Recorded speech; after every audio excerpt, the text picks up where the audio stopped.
نحمده ونصلي على رسوله الكريم اما بعد فاعوذ بالله من الشيطان الرجيم بسم الله الرحمن الرحيم رب اشرح لي صدري ويسر لي امري واحلل عقدة من لساني يفقهوا قولي.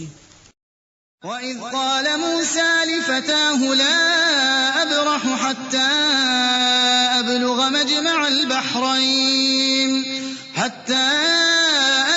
مَجْمَعَ الْبَحْرَيْنِ أَوْ أَمْضِيَ حُقُبًا فَلَمَّا بَلَغَا مَجْمَعَ بَيْنِهِمَا نَسِيَا حُوتَهُمَا فَاتَّخَذَ سَبِيلَهُ فِي الْبَحْرِ سَرَبًا فَلَمَّا جَاوَزَا قَالَ لِفَتَاهُ آتِنَا غَدَاءَنَا لَقَدْ لَقِينَا مِنْ سَفَرِنَا هَذَا نَصَبًا قَالَ أَرَأَيْتَ إِذْ أَوَيْنَا إِلَى الصَّخْرَةِ فَإِنِّي نَسِيتُ الْحُوتَ وَمَا أَنْسَانِيهُ إِلَّا الشَّيْطَانُ أَنْ أَذْكُرَهُ وَاتَّخَذَ سَبِيلَهُ فِي الْبَحْرِ عَجَبًا قَالَ ذَلِكَ مَا كُنَّا نَبْغِ فَارْتَدَّا عَلَى آثَارِهِمَا قَصَصًا فَوَجَدَا عَبْدًا مِّنْ عِبَادِنَا آتَيْنَاهُ رَحْمَةً مِّنْ عِندِنَا وَعَلَّمْنَاهُ مِن لَّدُنَّا عِلْمًا قَالَ لَهُ مُوسَى هَلْ أَتَّبِعُكَ عَلَىٰ أَن تُعَلِّمَنِ مِمَّا عُلِّمْتَ رُشْدًا قَالَ إِنَّكَ لَن تَسْتَطِيعَ مَعِيَ صَبْرًا وَكَيْفَ تَصْبِرُ عَلَىٰ مَا لَمْ تُحِطْ بِهِ خُبْرًا قَالَ سَتَجِدُنِي إِن شَاءَ اللَّهُ صَابِرًا وَلَا أَعْصِي لَكَ أَمْرًا قَالَ فَإِنِ اتَّبَعْتَنِي فَلَا تَسْأَلْنِي عَن شَيْءٍ حَتَّى أُحْدِثَ لَكَ مِنْهُ ذِكْرًا فَانطَلَقَا حَتَّى إِذَا رَكِبَا فِي السَّفِينَةِ خَرَقَهَا قَالَ أَخَرَقْتَهَا لِتُغْرِقَ أَهْلَهَا لَقَدْ جِئْتَ شَيْئًا إِمْرًا. وَإِذْ قَالَ مُوسَى لِفَتَاهُ لَا أَبْرَحُ حَتَّى أَبْلُغَ مَجْمَعَ الْبَحْرَيْنِ أَوْ أَمْضِيَ حُقُبًا فَلَمَّا بَلَغَا مَجْمَعَ بَيْنِهِمَا نَسِيَا حُوتَهُمَا فَاتَّخَذَ سَبِيلَهُ فِي الْبَحْرِ سَرَبًا. شروع کرتی ہوں اللہ کے نام سے جو بے انتہا مہربان نہایت رحم فرمانے والا ہے. اور جب موسیٰ علیہ السلام نے اپنے خادم سے کہا تھا کہ میں اپنا سفر ختم نہ کروں گا جب تک کہ دونوں دریاؤں کے سنگم پر نہ پہنچ جاؤں، ورنہ میں ایک زمانہ دراز تک چلتا ہی رہوں گا. پھر جب وہ ان کے سنگم پر پہنچے تو اپنی مچھلی سے غافل ہو گئے اور وہ نکل کر اس طرح دریا میں چلی گئی جیسے کہ کوئی سرنگ لگی ہو. بخاری کی روایت میں آتا ہے کہ ایک سائل کے جواب میں حضرت موسیٰ علیہ السلام نے یہ کہہ دیا کہ اس وقت دنیا میں مجھ سے بڑا عالم کوئی نہیں. تو اللہ تعالیٰ کو ان کا یہ جملہ پسند نہ آیا اور وحی کے ذریعے انہیں مطلع کیا کہ ہمارا ایک بندہ خضر جو تجھ سے بھی بڑا عالم ہے اس سے ملاقات کرو. حضرت موسیٰ علیہ السلام نے پوچھا یا اللہ اس سے ملاقات کیسے ہو سکتی ہے؟ اللہ تعالیٰ نے فرمایا جہاں دونوں سمندر ملتے ہیں ہمارا وہ بندہ بھی وہیں ملے گا. نیز فرمایا کہ مچھلی ساتھ لے جاؤ، جہاں مچھلی تمہاری ٹوکری سے نکل کر غائب ہو جائے تو سمجھ لینا کہ یہی مقام ہے. چنانچہ حضرت موسیٰ علیہ السلام نے مچھلی لی، ساتھ اپنا ایک شاگرد حضرت یوشع بن نون کو لیا اور سفر شروع کر دیا علم کی طلب میں. جب موسیٰ علیہ السلام سفر کر رہے تھے اور چلتے چلے جا رہے تھے تو یکایک معلوم ہوا کہ مچھلی تو پیچھے ہی کہیں نکل کر غائب ہو گئی اور اس طرح نکل کر چلی گئی جیسے کوئی سرنگ لگی ہو. آگے جا کر موسیٰ علیہ السلام نے اپنے خادم سے کہا لاؤ ہمارا ناشتہ، آج کے سفر میں تو ہم بری طرح تھک گئے ہیں کیونکہ ایک طویل سفر تھا، پیدل سفر تھا اور سمندر کے کنارے کنارے تھا. خادم نے کہا آپ نے دیکھا یہ کیا ہوا؟ جب ہم اس چٹان کے پاس ٹھہرے ہوئے تھے اس وقت مجھے مچھلی کا خیال نہ رہا اور شیطان نے مجھ کو ایسا غافل کر دیا کہ میں اس کا ذکر کرنا آپ سے بھول گیا. مچھلی تو عجیب طریقے سے نکل کر دریا میں چلی گئی۔ موسیٰ علیہ السلام نے کہا اسی کی تو ہمیں تلاش تھی، یعنی اسی مقام کی تو نشاندہی کی گئی تھی۔ چنانچہ وہ دونوں اپنے نقش قدم پر پھر واپس ہوئے، اور وہاں انہوں نے ہمارے بندوں میں سے ایک بندے کو پایا جسے ہم نے اپنی رحمت سے نوازا تھا اور اپنی طرف سے ایک خاص علم عطا کیا تھا۔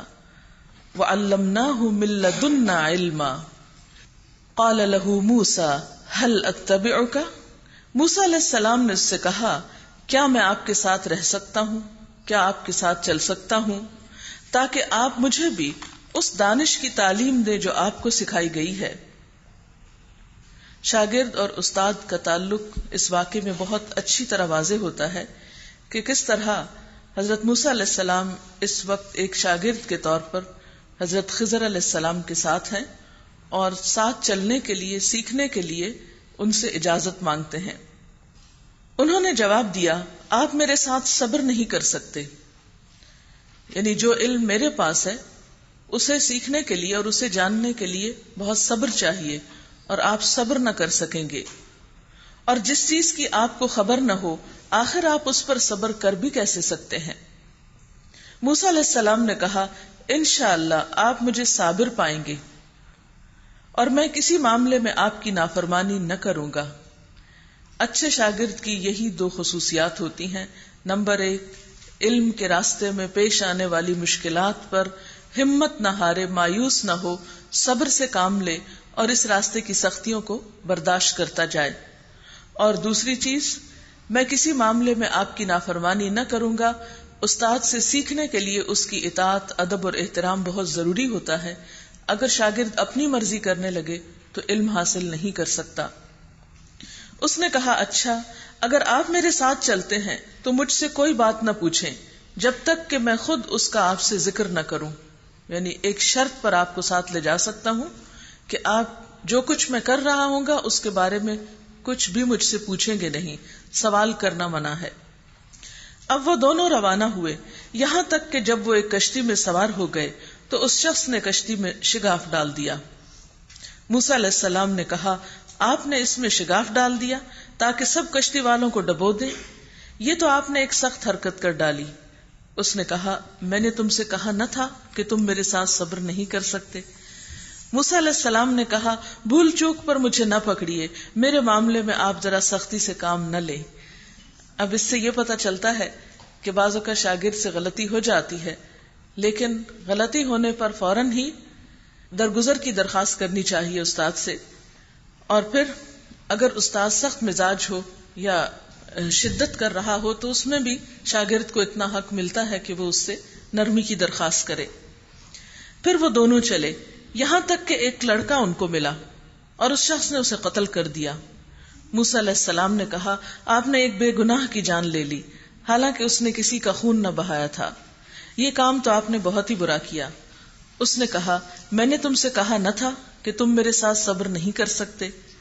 موسیٰ علیہ السلام نے کہا اس کے بعد اگر میں آپ سے کچھ پوچھوں تو آپ مجھے ساتھ نہ رکھیں، لیجئے اب تو میری طرف سے آپ کو عذر مل گیا۔ پھر وہ آگے چلے، یہاں تک کہ ایک بستی میں پہنچے اور وہاں کے لوگوں سے کھانا مانگا، مگر انہوں نے ان دونوں کی ضیافت سے انکار کر دیا۔ وہاں انہوں نے ایک دیوار دیکھی جو گرا چاہتی تھی، اس شخص نے اس دیوار کو پھر قائم کر دیا، دوبارہ بنا دیا۔ موسیٰ علیہ السلام نے کہا اگر آپ چاہتے تو اس کام کی اجرت لے سکتے تھے۔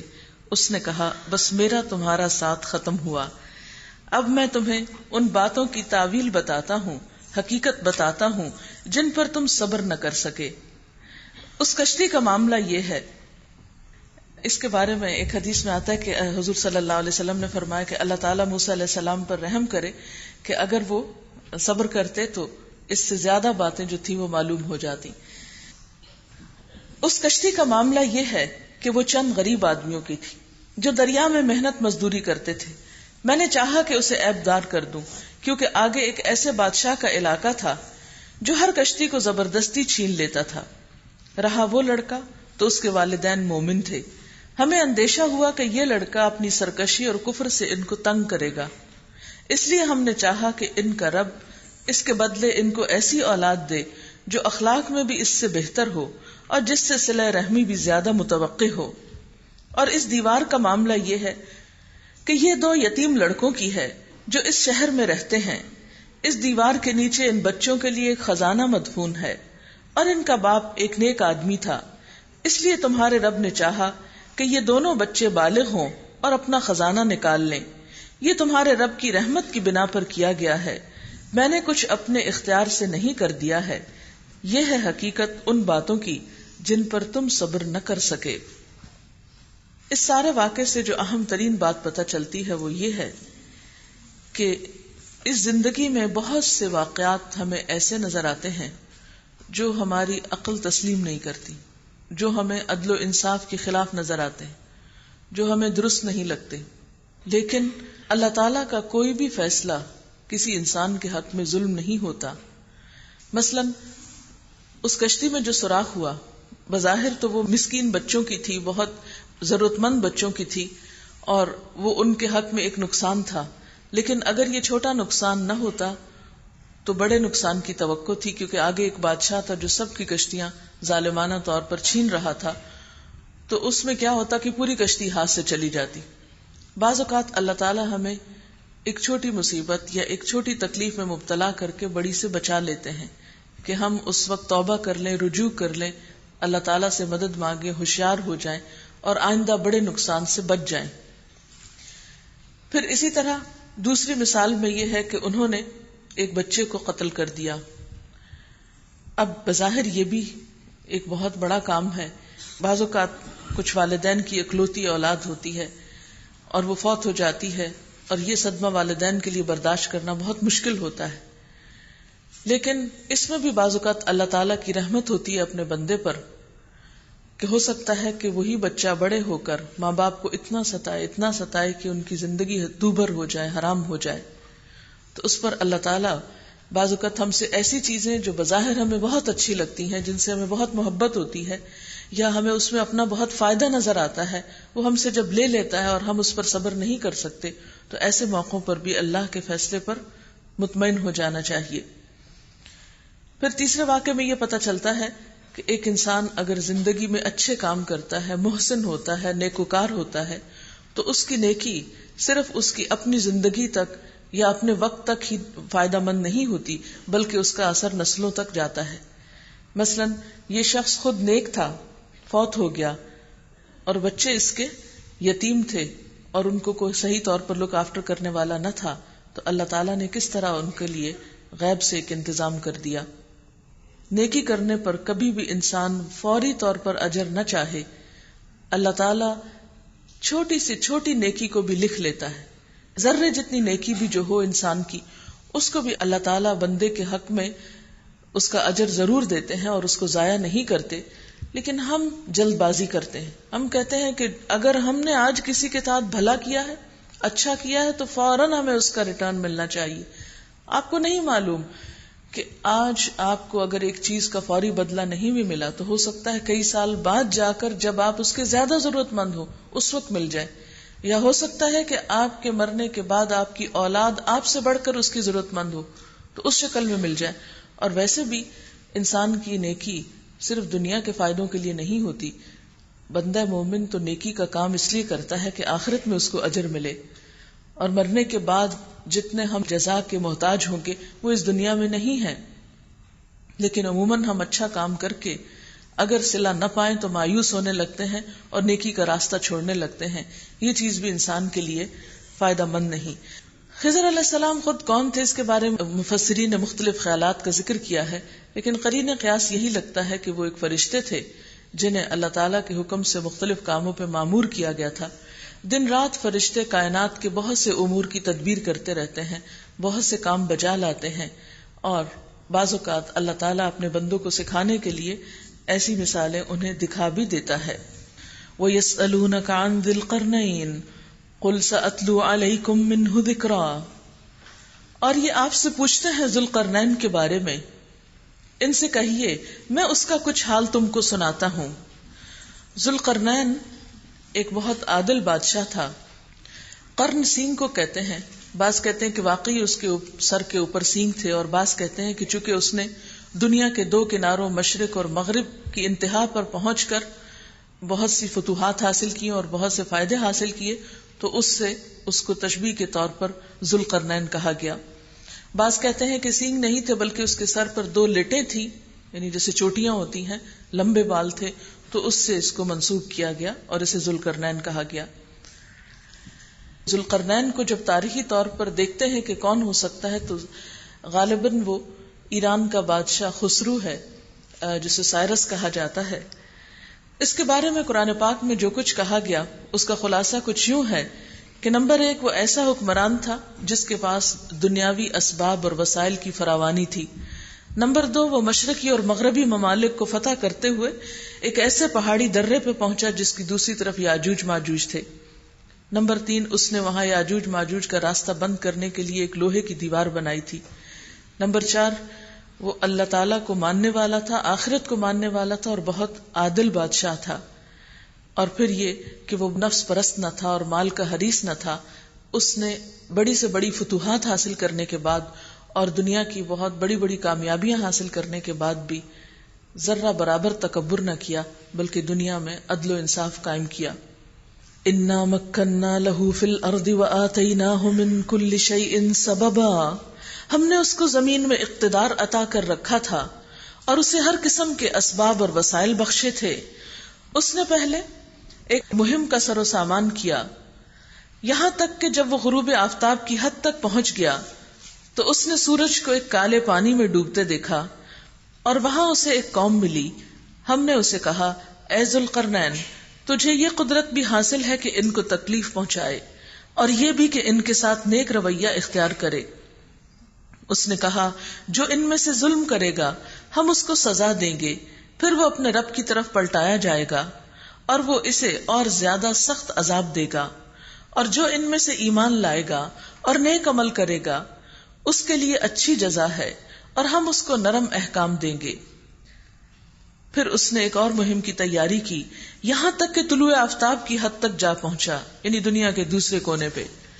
وہاں اس نے دیکھا کہ سورج ایک ایسی قوم پر طلوع ہو رہا ہے جس کے لیے دھوپ سے بچنے کا کوئی سامان ہم نے نہیں کیا تھا۔ یہ حال تھا ان کا، یعنی بالکل صحرائی قسم کے لوگ تھے، کوئی درخت وغیرہ نہیں تھے اور نہ ہی کوئی عمارتوں میں رہتے تھے، بلکہ کھلے آسمان کے نیچے زندگی بسر کرتے تھے۔ اور ذوالقرنین کے پاس جو کچھ تھا اسے ہم جانتے تھے۔ پھر اس نے ایک اور مہم کا سامان کیا، یہاں تک کہ جب وہ دو پہاڑوں کے درمیان پہنچا تو اسے ان کے پاس ایک قوم ملی جو مشکل سے ہی کوئی بات سمجھتی تھی۔ ان لوگوں نے کہا کہ اے ذوالقرنین، یاجوج اور ماجوج اس سرزمین میں فساد پھیلاتے ہیں، تو کیا ہم تجھے کوئی ٹیکس اس کام کے لیے دیں کہ تو ہمارے اور ان کے درمیان ایک بند تعمیر کر دے؟ اس نے کہا، جو کچھ مجھے میرے رب نے دے رکھا ہے وہ بہت ہے۔ یعنی اتنی فتوحات کے باوجود بھی اس نے لوگوں سے مال نہیں لیا، بلکہ اپنا مال ان پہ خرچ کیا، ان کے فائدے کے لیے۔ ایک اچھے حکمران کی یہی خوبی ہوتی ہے۔ جو کچھ مجھے میرے رب نے دے رکھا ہے وہ بہت ہے، تم بس محنت سے میری مدد کرو، میں تمہارے اور ان کے درمیان بند بنائے دیتا ہوں۔ مجھے لوہے کی چادریں لا کر دو۔ آخر جب دونوں پہاڑوں کے درمیانی خلا کو اس نے پاٹ دیا تو لوگوں سے کہا کہ اب آگ دہکاؤ، یہاں تک کہ جب وہ بالکل آگ کی طرح سرخ ہو گئی، یعنی چادریں، تو اس نے کہا، لاؤ اب میں اس پر پگھلا ہوا تانبا انڈیلوں گا۔ یہ بند اس لیے بنایا گیا تھا کہ یاجوج اور ماجوج اس پر چڑھ کر بھی نہ آ سکتے تھے اور اس میں سوراخ کرنا ان کے لیے اور بھی مشکل تھا۔ ذوالقرنین نے کہا، یہ میرے رب کی رحمت ہے، مگر جب میرے رب کے وعدے کا وقت آئے گا تو وہ اس کو پیوند خاک کر دے گا اور میرے رب کا وعدہ برحق ہے۔ تو اس سے پتہ چلتا ہے کہ یہ بادشاہ مسلمان تھا، کیونکہ آخرت پر یقین رکھتا ہے اور دیگر اسلامی اخلاق سے متصف ہے۔ اور سب سے بڑی بات یہ کہ اتنے بڑے بڑے کارنامے کر کے، 3 مہمات کا تو ذکر اس واقعے میں ملتا ہے کہ مغرب کی انتہا کو پہنچا، مشرق کی انتہا کو پہنچا، ایک اور جانب شمال مشرق کی طرف پہنچا۔ اتنی فتوحات کے بعد اور اتنی زبردست ٹیکنالوجی تھی اس کے پاس کہ پہاڑوں کے بیچ میں لوہے کی دیوار اس نے اوپر پگھلا ہوا تانبا انڈیل کے مضبوط بنا دی کہ کوئی اس میں سوراخ نہیں کر سکتا تھا، اور اتنی اونچی تھی کہ اوپر سے بھی کوئی چڑھ کے نہیں آ سکتا تھا۔ تو اس سے پتہ چلتا ہے کہ کتنا ترقی یافتہ اور کتنا زبردست قسم کا بادشاہ تھا۔ لیکن سب کچھ بنانے کے بعد اس نے ذرہ برابر بھی تکبر نہیں کیا اور یہ نہیں کہا کہ یہ دیکھو میرا کمال اور یہ دیکھو میری قدرت اور میری طاقت، بلکہ ساتھ ہی کیا کہتا ہے کہ یہ میں نے بنا تو دیا ہے ضرورت کے تحت، لیکن یہ کیسے ہوا؟ ھذا رحمت من ربی، یہ میرے رب کی رحمت سے ہوا ہے، اس میں میری قدرت اور میرا کمال نہیں ہے۔ اور پھر فَإِذَا جَاءَ وَعْدُ رَبِّي جَعَلَهُ دَكَّا، اور یہ نشان ہمیشہ بھی نہیں رہے گا، جب میرے رب کا وعدہ آئے گا یعنی قیامت آئے گی تو وہ اس کو ریزہ ریزہ کر دے گا، یعنی اس کے سامنے یہ مضبوط بند اور دیوار کوئی حیثیت نہیں رکھتا۔ وَكَانَ وَعْدُ رَبِّي حَقًّا، اور میرے رب کا وعدہ سچا ہے۔ جس کو بھی آخرت پر یقین ہو اور آخرت کے وعدے کو جو سچ مانتا ہو وہی حقیقی معنوں میں صحیح کام کر سکتا ہے، ورنہ جس کے پاس اتنا اختیار اور اتنا اقتدار اور اتنا کچھ ہو، اس سے یہ توقع رکھنا کہ وہ لوگوں کے ساتھ عدل و انصاف سے کام لے اور ان پر زیادتی نہ کرے، یہ ایک مشکل کام ہے۔ وَتَرَكْنَا بَعْدَهُمْ يَوْمَئِذٍ يَمُوجُ فِي بَعْضٍ وَنُفِخَ فِي الصُّورِ فَجَمَعْنَاهُمْ جَمْعًا۔ پیچھے آخرت کا ذکر ہوا تو اب آخرت کی تھوڑی سی تفصیل۔ قیامت کے دن ہوگا کیا؟ اور اس روز ہم لوگوں کو چھوڑ دیں گے کہ ایک دوسرے سے گتھم گتھا ہوں، اور سور پھونک دیا جائے گا، اور ہم سب انسانوں کو ایک ساتھ جمع کریں گے، اور وہ دن وہ ہوگا جب ہم جہنم کو کافروں کے سامنے لائیں گے، ان کافروں کے سامنے جو میری نصیحت کی طرف سے اندھے بنے ہوئے تھے اور کچھ سننے کے لیے تیار ہی نہ تھے۔ یہاں کافروں سے مراد کون لوگ ہیں؟ الذین کانت اعینہم فی غطاء عن ذکری، کہ جن کی نگاہیں میرے ذکر سے پردے میں تھیں، یعنی میری تعلیم اور میری کتاب اور میرے ذکر کی طرف ان کی کوئی توجہ نہ تھی، اور نہ تو پڑھتے تھے وہ، وَكَانُوا لَا يَسْتَطِيعُونَ سَمْعًا، سننے کی بھی توفیق نہ تھی، ان کو سننے کی استطاعت بھی نہ رکھتے تھے۔ اب ایک شخص جو اندھا بہرا ہو، نہ سنے نہ پڑھے، اور پھر اس کو ہدایت حاصل نہ ہو، تو وہ اپنے حق میں خود ظالم ہے، اللہ تعالیٰ کو وہ کوئی نقصان نہیں دے سکتا، نہ کسی دوسرے کو۔ اس سے پتہ چلتا ہے کہ اللہ تعالیٰ کی دی ہوئی ان صلاحیتوں یعنی دیکھنے کی قوت اور سننے کی قوت کو اچھے کاموں میں اور خصوصاً حق کو جاننے میں اور دین کی تعلیم حاصل کرنے میں استعمال کرنا بے حد ضروری ہے، ورنہ دنیاوی اعتبار سے انسان جتنا بھی ترقی یافتہ ہو، لیکن اگر اپنے انجام کے بارے میں اس کو خبر نہیں اور وہاں کی اس نے صحیح تیاری نہیں کی تو لازمی طور پر وہاں خسارہ ہی خسارہ ہوگا۔ افحسب الذین کفروا ان یتخذوا عبادی من دونی اولیاء انا اعتدنا جہنم للکافرین نزلا۔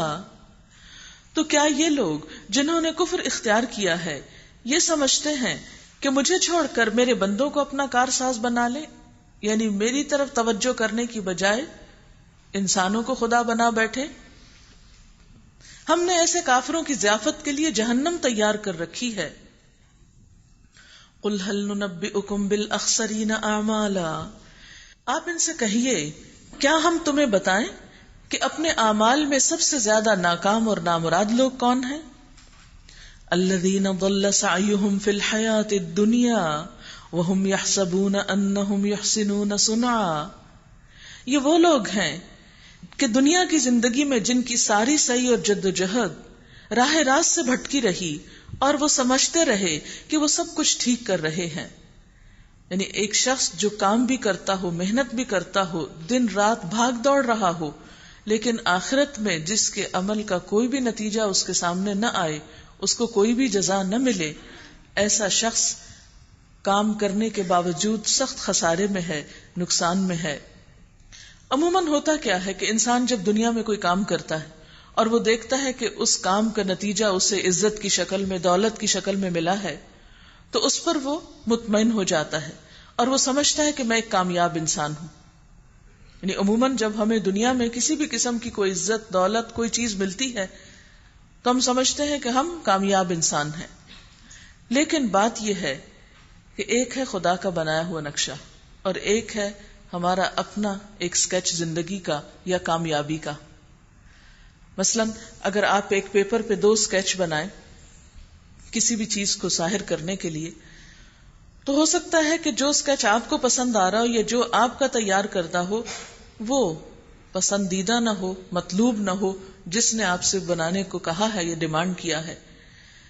اس دنیا کے بارے میں، آخرت کے بارے میں ایک وہ سوچ ہے جو ہماری اپنی ہے، اپنے خواہشات پر مبنی ہے، اپنی عقل پر مبنی ہے، اور ایک وہ نقشہ ہے اس دنیا کا جو اللہ تعالیٰ نے بنایا ہے، جس کے ذریعے کامیابی حاصل ہوتی۔ اگر ہم اپنے نقشے کے مطابق کام کر کے یہ سمجھیں کہ ہم کامیاب ہو جائیں گے تو یہ ہماری غلط فہمی ہے، یہ خود کو دینے والا ایک دھوکہ ہے، خود فریبی ہے۔ اس لیے ہمیشہ انسان کو اس معیار اور پیمانے پر خود کو پرکھنا چاہیے اور اپنی کوششوں کو جو اللہ تعالیٰ نے مقرر کیا ہے کہ وہ کیا چاہتا ہے ہم سے، اس کو ہم سے کس قسم کی کوشش مطلوب ہے، اس کے نزدیک پسندیدہ کام کون سے ہیں کہ جن کے لیے ہم کام بھی کریں، محنت بھی کریں، بھاگے دوڑیں بھی، تھکیں بھی، اور اینڈ آف دا ڈے ہمیں اس کا کوئی ریزلٹ بھی ملے۔ تو یہاں پر اس بات کو اچھی طرح واضح کر دیا گیا، قُلْ هَلْ نُنَبِّئُكُمْ بِالْأَخْسَرِينَ أَعْمَالًا، کہہ دیجئے کیا ہم بتائیں تم کو کہ اعمال کے اعتبار سے، کام کے اعتبار سے، کارکردگی کے اعتبار سے سب سے زیادہ خسارے میں کون لوگ ہیں؟ جاننا چاہتے ہو ان کے بارے میں کہ کون ہیں وہ لوگ جو بڑے بڑے کام کر رہے ہیں لیکن سخت نقصان میں ہیں؟ ایک تو ہوتا ہے نا کام نہ کر کے نقصان اٹھانا، وہ بھی نقصان ہے، لیکن ایک ہے کام کر کے، محنت کر کے، تھک کے، زندگی لگا کے، ساری انرجی لگا کے، ساری صلاحیتیں کھپا کے پھر نقصان۔ اب سوچیں کہ دنیا میں ایک شخص اگر اپنے کاروبار کے لیے بہت محنت کرتا ہے لیکن کاروبار خسارے ہی خسارے میں جاتا ہے تو ایسے شخص کی پریشانی دیکھنے کے قابل ہوتی کہ جس نے اپنا سارا سرمایہ لگا دیا، زندگی بھر کی پونجی اس میں لگا دی، سارا وقت لگا دیا، محنت لگا دی، اور پھر بھی فائدے کی بجائے نقصان سامنے آیا۔ تو جو بھی ایسے شخص کے بارے میں سنتا ہے وہ کہتا ہے انتہائی بدقسمت ہے بیچارہ کہ ساری محنت اس کی ضائع ہو گئی، کچھ بھی حاصل نہ ہوا۔ دنیا کے بارے میں تو ہم ایسے شخص کے لیے بہت پریشان ہو سکتے ہیں، لیکن ہو سکتا ہے کہ آخرت کے اعتبار سے وہ شخص کہیں ہم ہی نہ ہوں، کہ ہم کام بھی کر رہے ہوں، محنت بھی کر رہے ہوں، اور پھر جب کل قیامت کے دن ہم اٹھے تو کوئی کام بھی اجر کی صورت میں سامنے نہ ہو۔ ہمیں ان اسباب کو، ان وجوہات کو اچھی طرح معلوم کرنا چاہیے، جاننا چاہیے کہ وہ کون کون سی چیزیں ہیں کہ جن کو کرنے کے بعد انسان کی نیکیاں بھی ضائع ہو جاتی ہیں، وہ کون کون سے کام ہیں کہ جو اللہ تعالیٰ کو پسند ہی نہیں ہے، وہ کون سے طریقے ہیں جو اس کی نظر میں قابل قبول ہی نہیں ہیں۔ تو یہاں پر فرمایا الذین ضل سعیہم فی الحیات الدنیا، یہ ان لوگوں کے کام ہیں، یہ ان لوگوں کی کوششیں ہیں جن کی کوششوں کا سارا مرکز اور محور صرف دنیا کی زندگی ہے، یہیں کی شہرت، بڑائی اور یہیں کا سب کچھ، وہ آخرت کو سامنے رکھ کے کام نہیں کر رہے۔ اور اس کے ساتھ ساتھ یہ کہ وہ سمجھتے بھی نہیں، اگر کوئی ان کو احساس دلاتا ہے تو ماننے کو بھی تیار نہیں، اور وہ بہت بڑی غلط فہمی اور بھول میں پڑے ہوئے ہیں۔ وَهُمْ يَحْسَبُونَ أَنَّهُمْ يُحْسِنُونَ صُنْعًا، اور وہ سمجھ رہے ہیں کہ وہ تو بہت اچھے کام کر رہے ہیں، وہ اپنی زندگی پر، اپنی کوششوں پر، اپنے کاموں پر بہت مطمئن ہو کر بیٹھے ہیں کہ سب ٹھیک ہے، وہ یہ سوچنے کے لیے تیار ہی نہیں کہ ان میں کوئی غلطی بھی ہے۔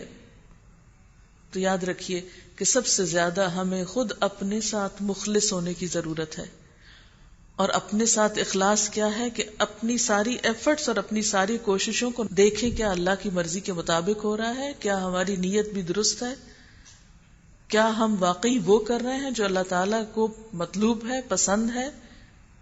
کہیں ایسا تو نہیں کہ ہم جو کچھ کر رہے ہیں دنیا میں ہی رہ جائے اور آگے جا کے کچھ بھی نہ ملے۔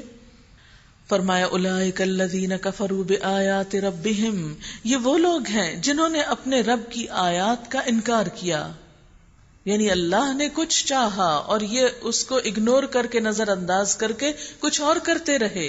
وَلِقَائِهِ فَحَبِطَتْ أَعْمَالُهُمْ، یہ وہ لوگ ہیں جنہوں نے اپنے رب کی آیات کے ساتھ کفر کیا اور اس کی ملاقات کا، یعنی انہیں آخرت کی ملاقات کا یقین ہی نہ تھا۔ فحبطت اعمالهم، تو ان کے اعمال ضائع ہو گئے. فلا نقیم لهم یوم القیامۃ وزنا، ہم انہیں قیامت کے دن کچھ بھی وزن نہ دیں گے. قیامت کے روز انہیں کچھ وزن نہ ملے گا. یعنی وزن نہ ملے گا سے مراد کیا ہے کہ بڑے بڑے کام ان کے بالکل ہلکے ہوں گے، اعمال نامے کے تول میں اس کا کچھ بھی وزن نہ ہوگا، قابل قبول ہی نہ ہوں گے. ذالک جزاؤہم جہنم، یہ ان کا بدلہ جہنم کی صورت میں ہے. کیوں؟ بما کفروا، اس وجہ سے کہ انہوں نے کفر کیا، انکار کیا.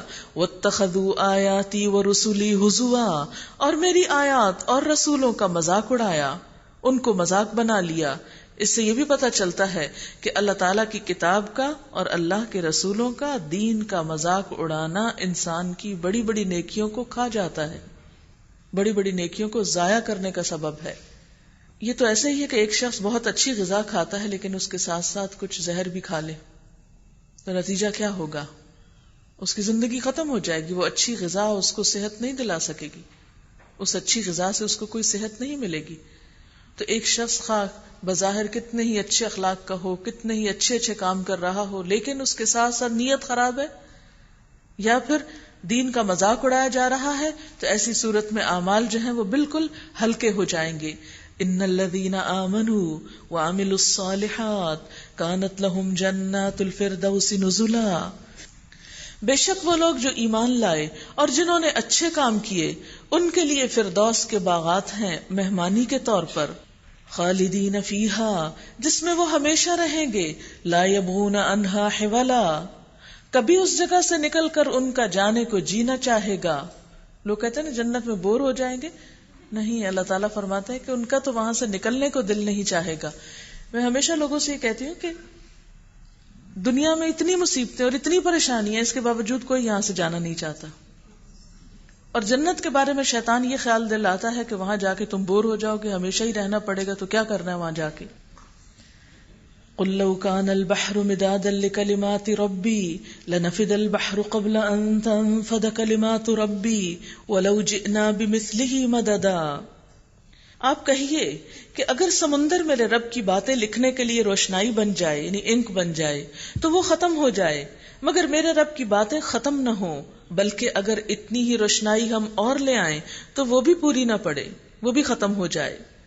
آپ کہہ دیجئے کہ میں تو ایک انسان ہوں تم ہی جیسا، میری طرف وحی کی جاتی ہے کہ تمہارا خدا بس ایک ہی خدا ہے. بس جو کوئی اپنے رب کی ملاقات کا امیدوار ہو اسے چاہیے کہ نیک عمل کرے اور بندگی میں اپنے رب کے ساتھ کسی اور کو شریک نہ کرے، یعنی خالص نیت کے ساتھ اللہ تعالی کی اطاعت کرے. نیت کا خلوص یہ ہے کہ انسان اللہ تعالیٰ کی خوشی اور اللہ تعالیٰ کی رضا پانے کے لیے کام کرے. ایسے ہی عمل کا اللہ تعالیٰ پھر بدلہ دے گا، جزا دے گا، انعام دے گا. اگر انسان اللہ تعالیٰ کو خوش کرنے کے لیے کام ہی نہیں کر رہا تو پھر اللہ تعالیٰ سے وہ جزا کیسے پا سکتا ہے؟ جب آپ نے کام بندوں کی خوشی کے لیے کیا، بندوں کو دکھانے کے لیے کیا، دنیا کے کسی فائدے کے لیے کیا، تو پھر وہ تو دنیا میں ہی مل جائے گا آپ کو. جب اللہ کے لیے کیا ہی نہیں تو اللہ سے انعام کس چیز کا پھر؟ اس لیے جو شخص یہ چاہتا ہو من کان یرجو لقاء ربہ، کہ وہ اپنے رب سے ملاقات کرے، اس کو راضی کرے، فلیعمل عملا صالحا، اسے چاہیے کہ پھر اچھے کام کرے، ولا یشرک بعبادت ربہ احدا، پھر رب کی عبادت میں کسی ایک کو بھی شریک نہ کرے، کوئی ایک بھی نہ ہو، نہ والدین، نہ اولاد، نہ دوست، نہ رشتہ دار، نہ دنیا کا کوئی اور شخص. احدا، ایک کو بھی شریک کرنے کی اجازت نہیں. ایک کے اوپر میں سٹریس اس لیے کر رہی ہوں کہ بعض اوقات ہوتا یہ ہے کہ ہم بہت جگہوں پر اپنے نیک عمل کو چھپا لیتے ہیں، لیکن کسی ایک اپنے بہت کلوز رشتہ دار دوست سے، مثلا شوہر سے یا ماں سے یا کسی سے ہم شیئر اس طرح کر لیتے ہیں کہ جیسے ان سے کوئی تعریف مل جائے ہم کو، اور پھر کیا ہوتا ہے کہ بات تو برابر ہو گئی، ایک کو خوش کرنے کے لیے کیا یا سب کو، تو بات تو ایک ہے. تو شیطان بعض اوقات ہمیں تسلی میں رکھتا ہے کہ نہیں نہیں کچھ نہیں ہوا، یہ تو تمہارا اپنا ہی ہے، اس کو نیک کام بتا کے یا اس سے کوئی جزا یا تعریف چاہ کے تمہارا کچھ نہیں نقصان ہوتا، یہ تو اپنا ہے، چاہے اپنا ہو چاہے کچھ بھی ہو. احدا، کوئی ایک بھی نہیں. جو کام آپ کا اللہ کے لیے، بس اللہ کے لیے، اس میں توقع نہ رکھیں تمنا نہ کریں، خواہش نہ کریں کہ ماں باپ بھی شاباش دے یا بہن بھائی اپریشیٹ کریں یا دوستوں کی طرف سے انکریجمنٹ ملے.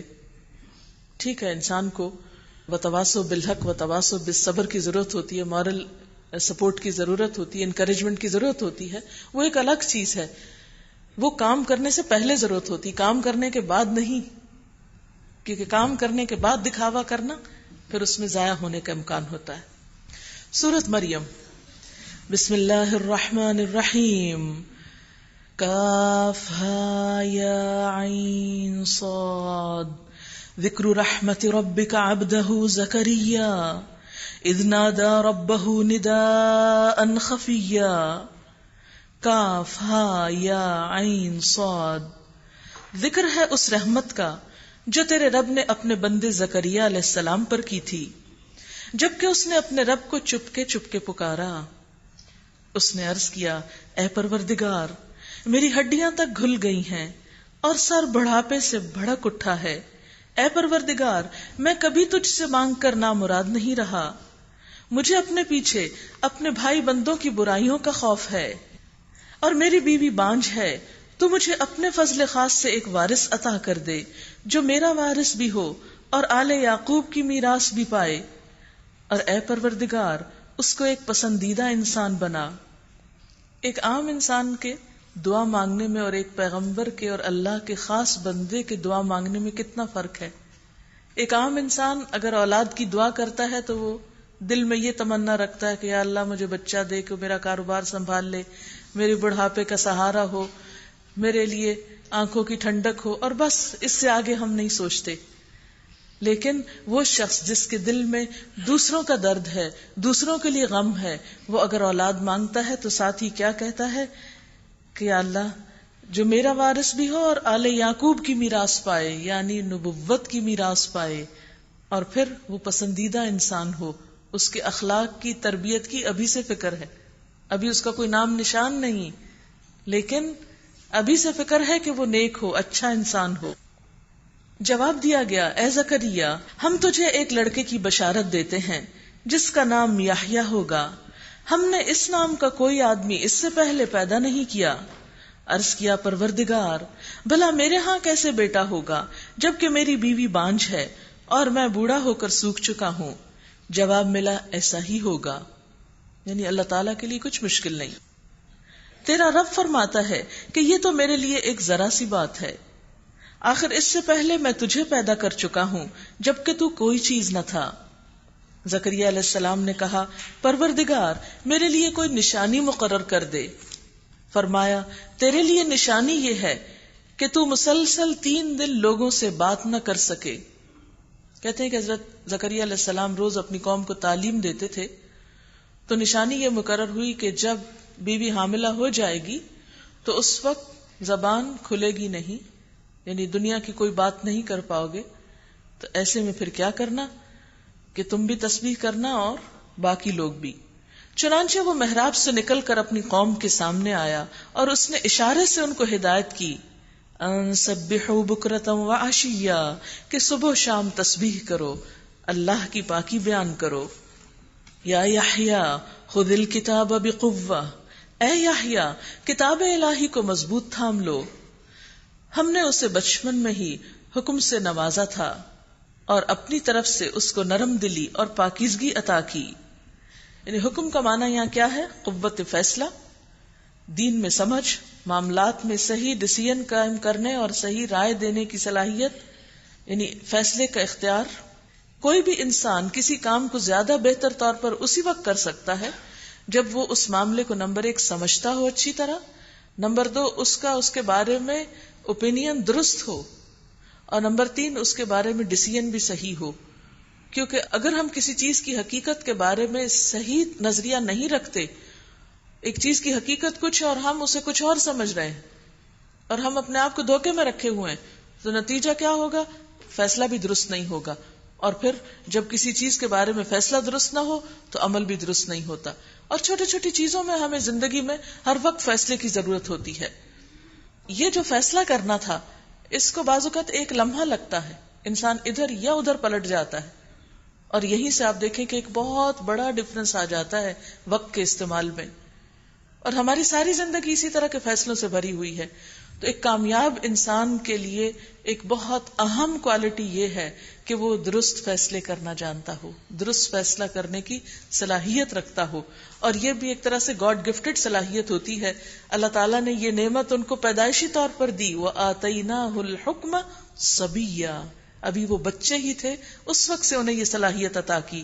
وَحَنَانًا مِن لَّدُنَّا وَزَكَاةً وَكَانَ تَقِيًّا. اور کیا صفات تھی؟ نرم دلی. نرمی جس چیز میں ہوتی ہے وہ اسے خوبصورت بنا دیتی ہے، اور سختی جس چیز میں آتی ہے وہ اسے بدصورت کر دیتی ہے. نرمی سے جتنی خیر اور بھلائی آتی ہے، سختی سے اتنی ہی بھلائی دور چلی جاتی ہے.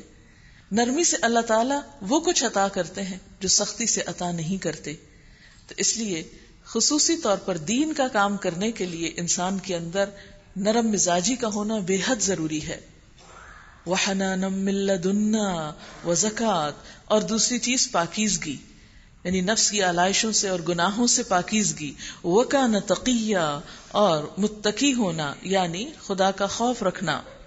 وَبَرًّا بِوَالِدَيْهِ، اور والدین کے ساتھ نیکی کرنے والا، والدین کا فرما بردار ہونا. وَلَمْ يَكُنْ جَبَّارًا عَصِيًّا، اور وہ جبار نہ تھا یعنی سخت نہ تھا، جابر نہ تھا اور نہ نافرمان.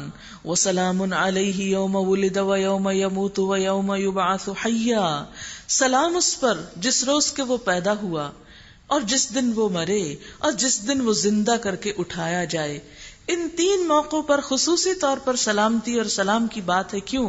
اس لیے کہ یہ تینوں وقت بہت وحشت کے ہوتے ہیں. ایک بچہ جب پیدا ہوتا ہے، ماں کے پیٹ سے دنیا میں آتا ہے، تو آپ نے دیکھا کہ روتا ہے.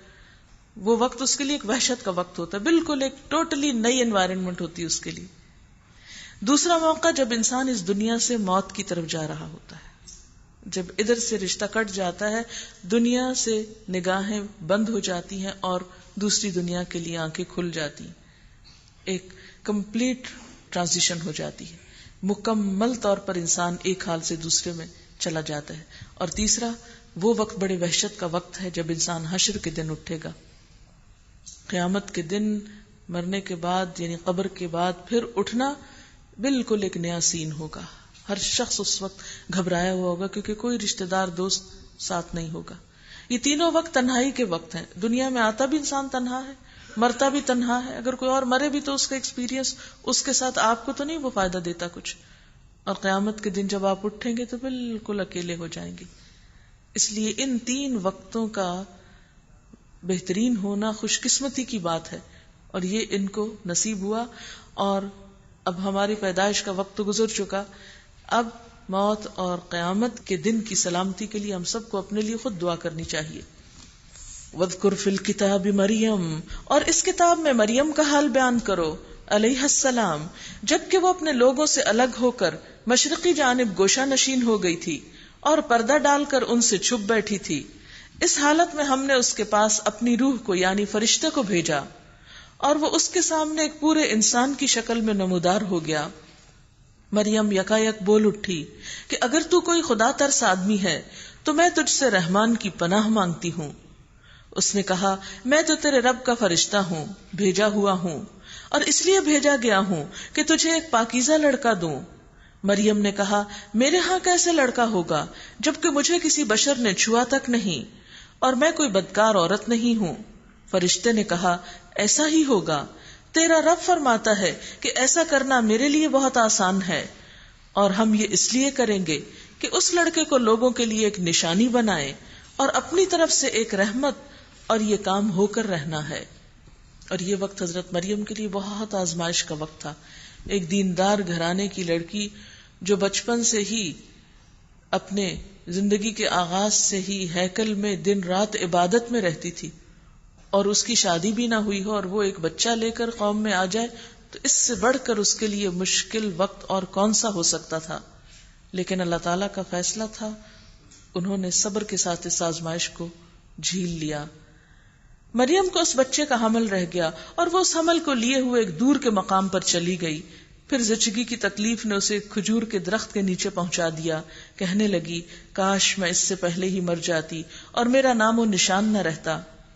کہ مجھے یہ دن نہ دیکھنا پڑتا. اب انہیں فکر تھی رسوائی کی، کیونکہ عزت انسان کی سب سے قیمتی چیز ہوتی ہے. اس کو کوئی نقصان پہنچے تو یہ انسان کے لیے بہت ناقابل برداشت ہو جاتا ہے. تو اسی لیے کہنے لگی کہ کاش میرا کوئی نام و نشان نہ ہوتا، مجھے یہ دن نہ دیکھنا پڑتا. اب میں اپنی قوم کو کس طرح فیس کروں گی؟ فرشتہ نے پائنتی سے اس کو پکار کر کہا، غم نہ کر، تیرے رب نے تیرے نیچے ایک چشمہ رواں کر دیا ہے، یعنی اس کا پانی پیو. اس سے پتہ چلتا ہے کہ غصے کی حالت میں، غم کی حالت میں، ڈپریشن کی حالت میں زیادہ سے زیادہ پانی کا استعمال جو ہے نہانے میں، وضو میں، پینے میں انسان کے لیے مفید ہوتا ہے. اور تو ذرا اس درخت کے تنے کو ہلا، تیرے اوپر تر و تازہ کھجوریں ٹپک پڑیں گی، پس تو کھا اور پی اور اپنی آنکھیں ٹھنڈی کر. پھر اگر کوئی آدمی تجھے نظر آئے تو اس سے کہہ دے کہ میں نے رحمان کے لیے روزے کی نظر مانی ہے، اس لیے آج میں کسی سے نہ بولوں گی. ایک بہت زبردست تدبیر اللہ تعالیٰ نے ان کو سچائی. پینے کے لیے پانی دیا، کھانے کے لیے کھجوریں، کیونکہ کھجور انسان کو انرجی دیتی، اور جس اسٹیٹ سے وہ گزری تھی اس پہ اور بھی فائدہ مند چیز تھی. اب یہ کہ غم کا، پریشانی کا، چیلنجز کا مقابلہ کرنے کے لیے انسان کو جسمانی طور پر مضبوط ہونے کی ضرورت ہوتی. پانی اور کھجور نے ان کے اندر ایک قوت پیدا کی. اور اس کے بعد لوگوں کی باتوں کا مقابلہ کرنے کے لیے خاموشی کی قوت چاہیے، کہ انسان اپنے آپ کو روک لے، خاموش رکھے، بولے نہیں. عموماً ہوتا یہ ہے کہ ہم پہلی قوت تو کم ہی اس طرف توجہ دیتے ہیں، پہلی قوت کے حاصل کرنے کی طرف. جب کوئی غم وغیرہ آئے تو ہم کھانا پینا بالکل چھوڑ دیتے ہیں، اور دوسرا موقع جہاں خاموشی اختیار کرنی چاہیے وہاں پوری قوت اپنی لگاتے ہیں جواب دینے میں اور دوسرے کے ساتھ آرگیو کرنے میں. جبکہ یہاں معاملہ برعکس ہے کہ اپنا خیال کرو، کیئر کرو، اور اس کے بعد یہ کہ خاموشی اختیار کر لو، جو کہتے ہیں کہنے دو. کیونکہ بہت سی باتیں بول کر بتانے کی بجائے خاموشی زیادہ بہتر جواب ہوتی ہے ان کا. اب یہ کس چیز کی وضاحت کرتی اور کیا بتاتی، اور بتاتی بھی تو کوئی ماننے کو کہاں تیار ہوتا، کیونکہ اس سے پہلے دنیا میں کبھی ایسا ہوا نہیں تھا، لوگوں کو معلوم نہیں تھا، عقل اس کو یقین ہی نہیں کر سکتی تھی. پھر وہ اس بچے کو لیے ہوئے اپنی قوم میں آئی. لوگ کہنے لگے، اے مریم، یہ تو نے بڑا پاپ کر ڈالا. اے ہارون کی بہن، نہ تیرا باپ کوئی برا آدمی تھا اور نہ تیری ماں ہی کوئی بدکار عورت تھی، یعنی تو ایک نیک گھرانے سے تعلق رکھتی تھی.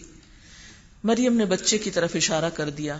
لوگوں نے کہا، ہم اس سے کیا بات کریں جو گہوارے میں پڑا ہوا ایک بچہ ہے. بچہ بول اٹھا، قال انی عبد اللہ آتانی الکتاب وجعلنی نبیا وجعلنی مبارکا اینما کنت واوصانی بالصلاة والزکاة ما دمت حیا وبرا بوالدتی ولم یجعلنی جبارا شقیا والسلام علی یوم ولدت ویوم اموت ویوم ابعث حیا ذلك عیسی ابن مریم قول الحق الذی فیہ یمترون ما كان لله ان يتخذ من ولد سبحانه اذا قضى امرا فانما يقول له كن فيكون. بچہ بول اٹھا، میں اللہ کا بندہ ہوں، اس نے مجھے کتاب دی اور نبی بنایا اور بابرکت کیا جہاں بھی میں رہوں، اور نماز اور زکوٰۃ کی پابندی کا حکم دیا جب تک میں زندہ رہوں، اور اپنی والدہ کا حق ادا کرنے والا بنایا. اب آپ دیکھیں کہ ابھی وہ ایک دن کے بچے ہیں اور نماز اور زکوٰۃ کا حکم مل رہا ہے، اور انسانی حقوق میں والدہ کے ساتھ اچھا سلوک، اور اپنی والدہ کا حق ادا کرنے والا بنایا، اور مجھ کو جبار اور شقی نہیں بنایا، بدبخت نہیں بنایا. سلام ہے مجھ پر جب کہ میں پیدا ہوا، جب کہ میں مروں، اور جب کہ زندہ کر کے اٹھایا جاؤں. یہ ہے عیسی ابن مریم، اور یہ ہے اس کے بارے میں وہ سچی بات جس میں لوگ شک کر رہے ہیں. اللہ کا یہ کام نہیں کہ وہ کسی کو بیٹا بنائے، وہ پاک ذات ہے. وہ جب کسی بات کا فیصلہ کرتا ہے تو کہتا ہے کہ ہو جا، اور بس وہ ہو جاتی ہے. بات یہ ہے کہ کائنات میں بہت ساری چیزیں ایسی ہیں جو بڑی انوکھی ہیں اور جو پہلی مرتبہ وجود میں آئیں، لیکن ان کے بارے میں ہم نے کبھی شک نہیں کیا. مثلا سورج کا باپ کون ہے، یہ سورج کو بنانے والا کون ہے، ہمیں دیکھا تو نہیں، کوئی نہیں جانتا، اللہ تعالیٰ ہی ہے، لیکن اس کے بارے میں ہم نے کبھی بھی شک نہیں کیا. تو دنیا میں بہت ساری چیزیں اپنا آپ خود بنوا رہی ہیں، لیکن بعض اوقات ہم کچھ چیزوں کے بارے میں بہت سینسیٹیو ہو جاتے ہیں اور ان کے لیے پھر غلط تعویل کرتے ہیں، اور بن باپ کے پیدا ہونے والے بچے کو خدا کا بیٹا بنا بیٹھتے ہیں. اور عیسیٰ علیہ السلام نے کہا تھا کہ اللہ میرا رب بھی ہے اور تمہارا رب بھی، پس تم اس کی بندگی کرو، یہی سیدھی راہ ہے۔ مگر پھر مختلف گروہ باہم اختلاف کرنے لگے، سو جن لوگوں نے کفر کیا ان کے لیے وہ وقت بڑی تباہی کا ہوگا، جبکہ وہ ایک بڑا دن دیکھیں گے جب وہ ہمارے سامنے حاضر ہوں گے۔ اس روز تو ان کے کان بھی خوب سن رہے ہوں گے اور ان کی آنکھیں بھی خوب دیکھتی ہوں گی، مگر آج یہ ظالم کھلی گمراہی میں مبتلا ہیں۔ اے محمد صلی اللہ علیہ وسلم، اس حالت میں جبکہ یہ لوگ غافل ہیں اور ایمان نہیں لا رہے ہیں، انہیں اس دن سے ڈراؤ جبکہ فیصلہ کر دیا جائے گا اور پچھتاوے کے سوا کوئی چارہ کار نہ ہوگا۔ آخر کار ہم ہی زمین اور اس کی ساری چیزوں کے وارث ہوں گے اور سب ہماری ہی طرف پلٹائے جائیں گے۔ بات یہ ہے کہ دنیا میں انسان کو جب کوئی نقصان ہوتا ہے تو اس نقصان کے ازالے کا موقع بھی ہوتا ہے، وہ نقصان پلٹایا جا سکتا ہے، دوبارہ نئی زندگی شروع ہو جاتی ہے۔ انسان پہ بڑے بڑے غم گزرتے ہیں، جانوں کے نقصان ہوتے ہیں، مال کے ہوتے ہیں اور بہت سی چیزیں آتی ہیں، لیکن وقت کے گزرنے کے ساتھ ساتھ انسان ان غموں کو، دکھوں کو بھول جاتا ہے، پھر سے کھڑا ہو جاتا ہے۔ لیکن آخرت کی ناکامی ایسی ناکامی ہے کہ جس کے بعد دوبارہ سنبھلنے کا کوئی موقع نہ ہوگا اور بہت ہی حسرت کے لمحات ہوں گے۔ اسی لیے فرمایا وَأَنذِرْهُمْ يَوْمَ الْحَسْرَةِ، انہیں حسرت کے دن سے ڈراؤ جب انسان صرف پچھتائے گا اور کچھ نہ کر پائے گا۔ وَاذْكُرْ فِي الْكِتَابِ إِبْرَاهِيمَ إِنَّهُ كَانَ صِدِّيقًا نَبِيًّا، اور اس کتاب میں ابراہیم علیہ السلام کا قصہ بیان کرو، بے شک وہ ایک راست باز انسان اور ایک نبی تھا۔ جبکہ اس نے اپنے باپ سے کہا کہ ابا جان، آپ کیوں ان چیزوں کی عبادت کرتے ہیں جو نہ سنتی ہیں، نہ دیکھتی ہیں اور نہ آپ کا کوئی کام بنا سکتی ہیں؟ کتنے زبردست دلائل تھے۔ ابا جان، میرے پاس ایک ایسا علم آیا ہے جو آپ کے پاس نہیں آیا، آپ میرے پیچھے چلیں، میں آپ کو سیدھا راستہ بتاؤں گا۔ اس سے پتہ چلتا ہے کہ حق کے راستے کی تلاش میں عمر کی کوئی قید نہیں۔ ہو سکتا ہے کہ ایک شخص آپ سے عمر میں چھوٹا ہو لیکن آپ سے زیادہ نالجبل ہو، اس لیے جو شخص تکبر نہ کرے اس کے لیے تو راستے کھلے ہیں۔ لیکن اگر کوئی شخص کسی بھی قسم کے تکبر میں مبتلا ہو جائے کہ فلاں شخص تو چھوٹا ہے، اس کی عمر کم ہے یا تجربہ کم ہے، تو وہ ہمیں کیا بتائے گا؟ نہیں۔ تو ابراہیم علیہ السلام بیٹے ہیں لیکن باپ کو کہتے ہیں آپ میرے پیچھے چلیں، میں آپ کو سیدھا راستہ بتاؤں گا۔ ابا جان، آپ شیطان کی بندگی نہ کریں۔ اس لیے بھی پتہ چلتا ہے کہ اولاد کو بھی حق ہے کہ والدین کو سمجھا سکے ادب احترام کے ساتھ۔ شیطان تو رحمان کا نافرمان ہے، یعنی اس کی بندگی کیوں نہ کی جائے کیونکہ وہ اللہ کی بات نہیں مانتا۔ ابا جان، مجھے ڈر ہے کہ کہیں آپ رحمان کے عذاب میں مبتلا نہ ہو جائیں اور شیطان کے ساتھی بن کر رہیں۔ باپ نے کہا ابراہیم، کیا تو میرے معبودوں سے پھر گیا ہے؟ اگر تو باز نہ آیا تو میں تجھے سنسار کر دوں گا، بس تو ہمیشہ کے لیے مجھ سے الگ ہو جا۔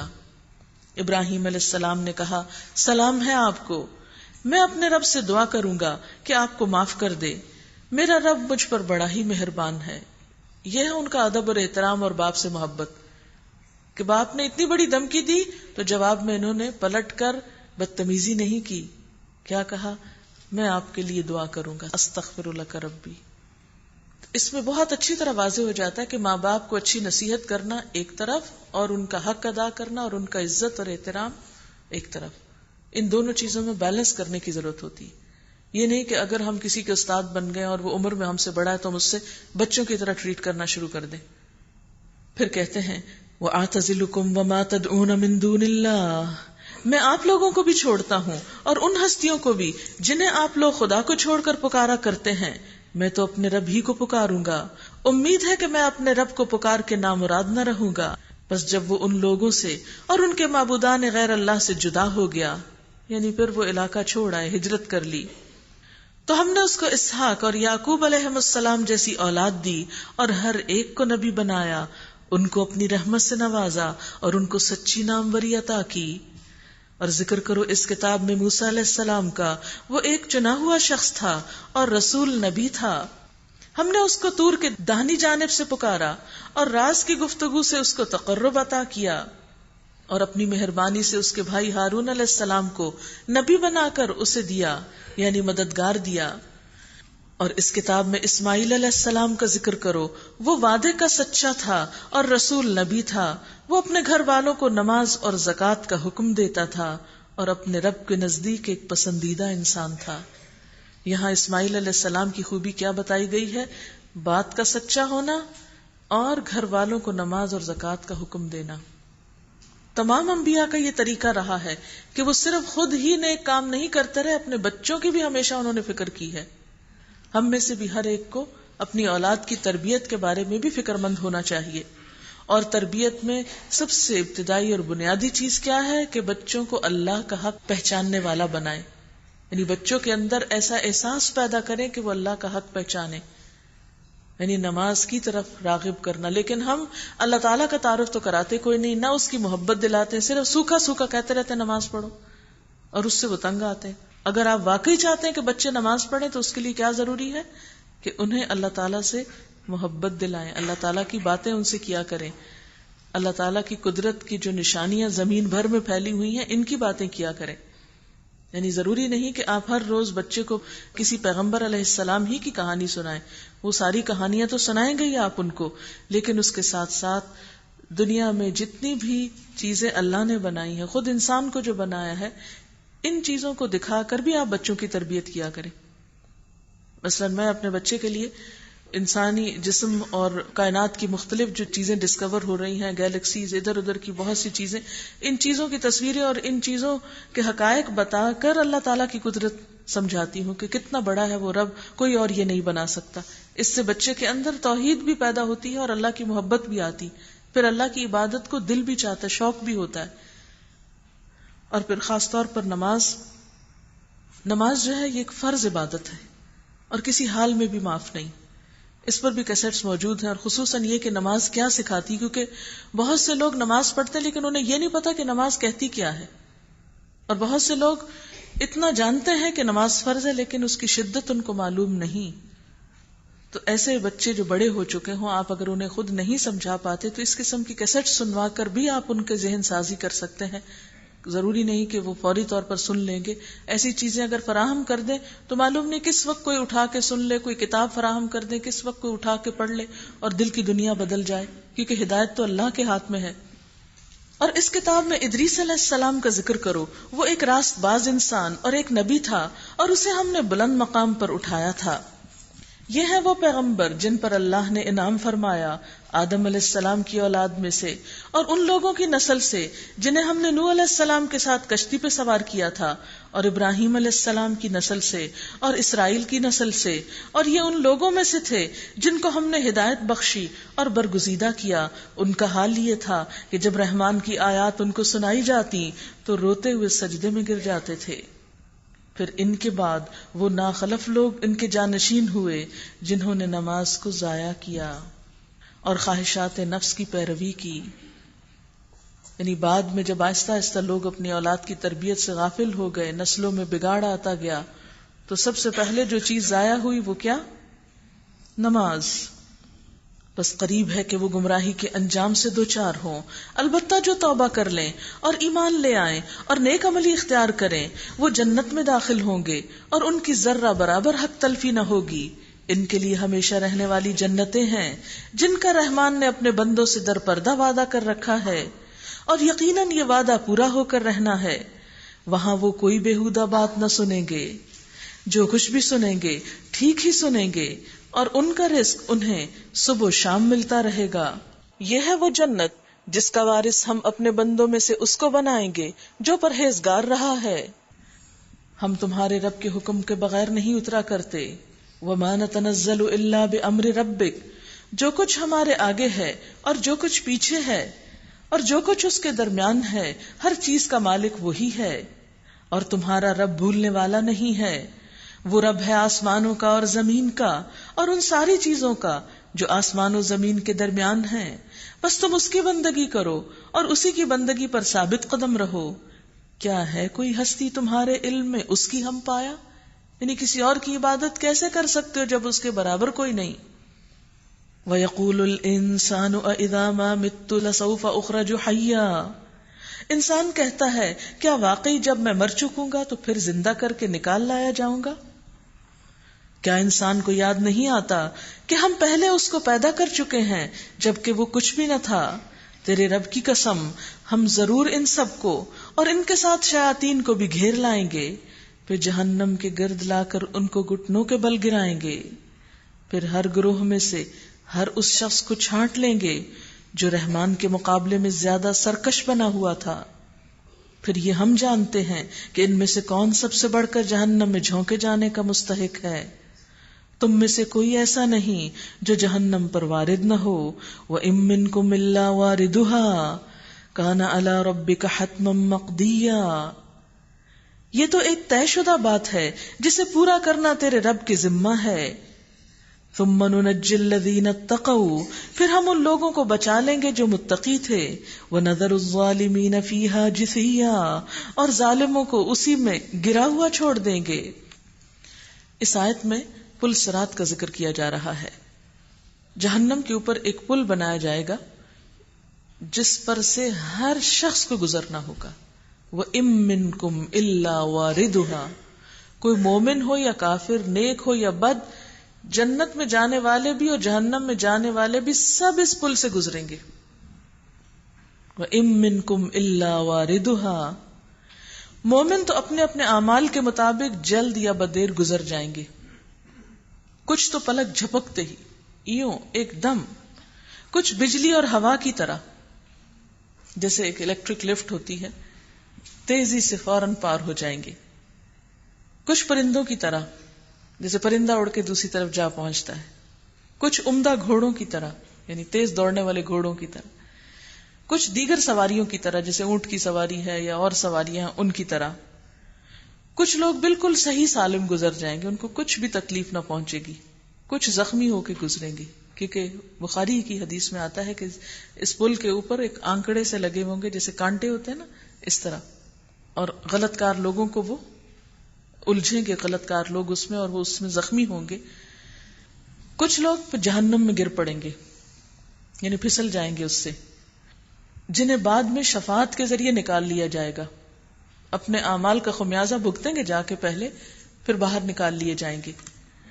لیکن کافر اس کو عبور کرنے میں کامیاب نہ ہو سکیں گے، وہ سب جہنم کے اندر ہی گر پڑیں گے۔ حدیث میں آتا ہے، جامع ترمذی کی روایت ہے، بعض بجلی کی طرح پلسرات سے گزر جائیں گے، بعض ہوا کی طرح، بعض تیز رفتار گھوڑوں کی طرح، بعض اونٹوں کی طرح، بعض دوڑنے والے انسانوں کی طرح، بعض پیدل انسانوں کی طرح۔ اور پھر آپ نے فرمایا کہ آخری مومن جو اس پر سے گزرے گا، یعنی آہستہ آہستہ گزر جائے گا، اور پھر یہ کہ دوزخ کا منہ تنور کی طرح ہے، اوون جو ہوتا ہے نا، یعنی نیچے سے، جیسے پہلے زمانے میں مٹی کا تنور بنتا تھا، تو نیچے سے کھلا ہوتا ہے اور اوپر سے تنگ۔ جب مومن گزر جائیں گے تو اس کو بند کر دیا جائے گا، اور گناہگار مومن بھی شفاعت سے باہر نکال لیے جائیں گے۔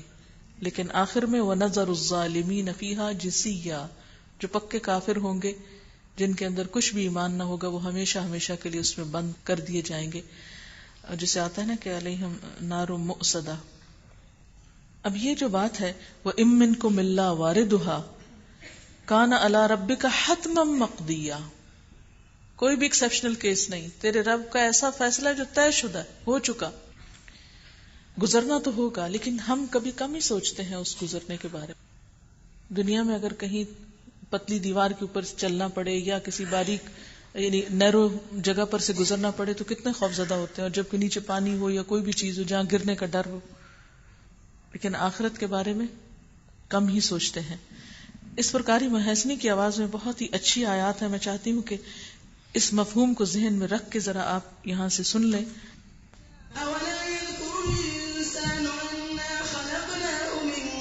ولم يك شيئا فوربك لنحشرنهم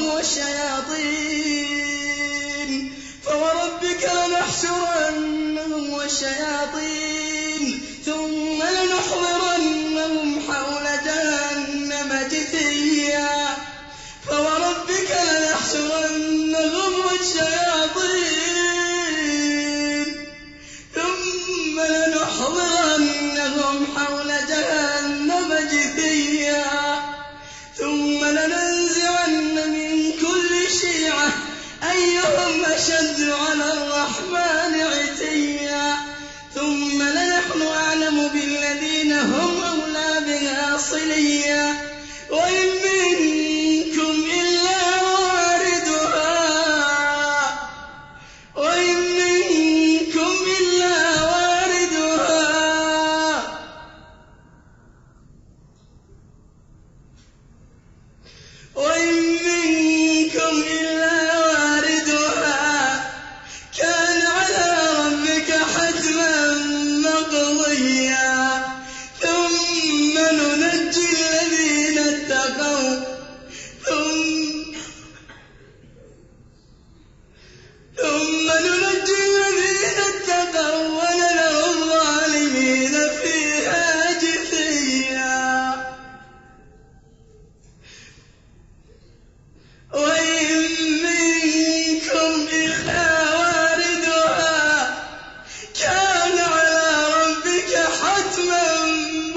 یہاں پر پھر ظالموں کی بات کی گئی ہے کہ کن ظالموں کو جہنم میں گرا ہوا ہی چھوڑ دیں گے.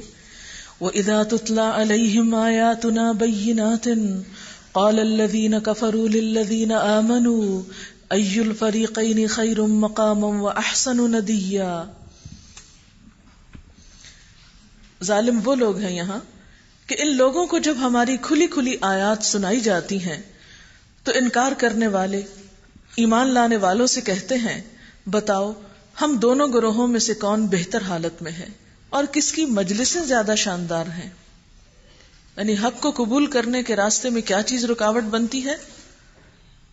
دنیا کی عزت اور دنیا کی رونق، کہ چونکہ ہمارے پاس جو بیٹھنے والے لوگ ہیں یا جو ہماری مجلس ہے، یہ جو ہمارے میل جول ہے وہ بہت شاندار ہیں، اس لیے ہم زیادہ حق پر ہیں. اور ایمان لانے والے چونکہ قربانیاں دے رہے ہیں اور دنیاوی اعتبار سے ان کے پاس بہت کچھ نہیں، اس لیے وہ حق پہ کیسے ہو سکتے ہیں.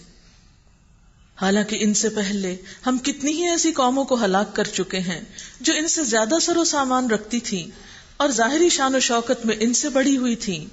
ان سے کہو جو شخص گمراہی میں مبتلا ہوتا ہے اسے رحمان ڈھیل دیا کرتا ہے.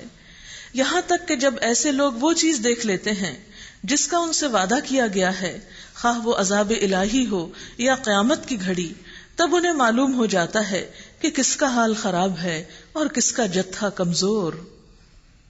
یعنی یہ جتھا اور یہ جماعت اور یہ گروہ اور یہ میل جول اور یہ پارٹیاں، یہ دنیا میں تو انسان کی شان و شوکت بڑھاتی ہیں، لیکن قیامت کے دن تو سب پتہ چل جائے گا کہ کون کس کے کام آتا ہے.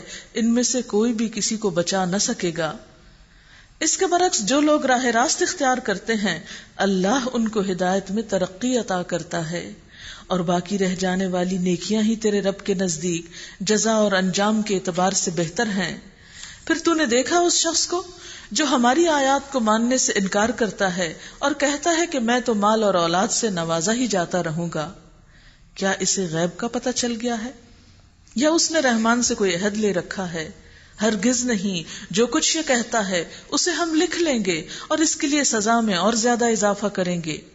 جس سر و سامان اور لاؤ لشکر کا یہ ذکر کر رہا ہے وہ سب ہمارے پاس رہ جائے گا اور یہ اکیلا ہمارے سامنے حاضر ہوگا. بعض اوقات ہوتا یہ ہے کہ جب انسان کے پاس دولت اور طاقت آتی ہے تو انسان غلط قسم کی خود اعتمادی کا شکار ہو جاتا ہے، یعنی نیگیٹو سینس میں کانفیڈنٹ ہو جاتا ہے، اور یہ کانفیڈنس اس کے لیے مصیبت بن جاتا ہے. اور ہوتا کیا ہے جب حق سامنے آتا ہے تو انسان طاقت اور دولت کے نشے میں اس کو بھی ٹھکرا دیتا ہے.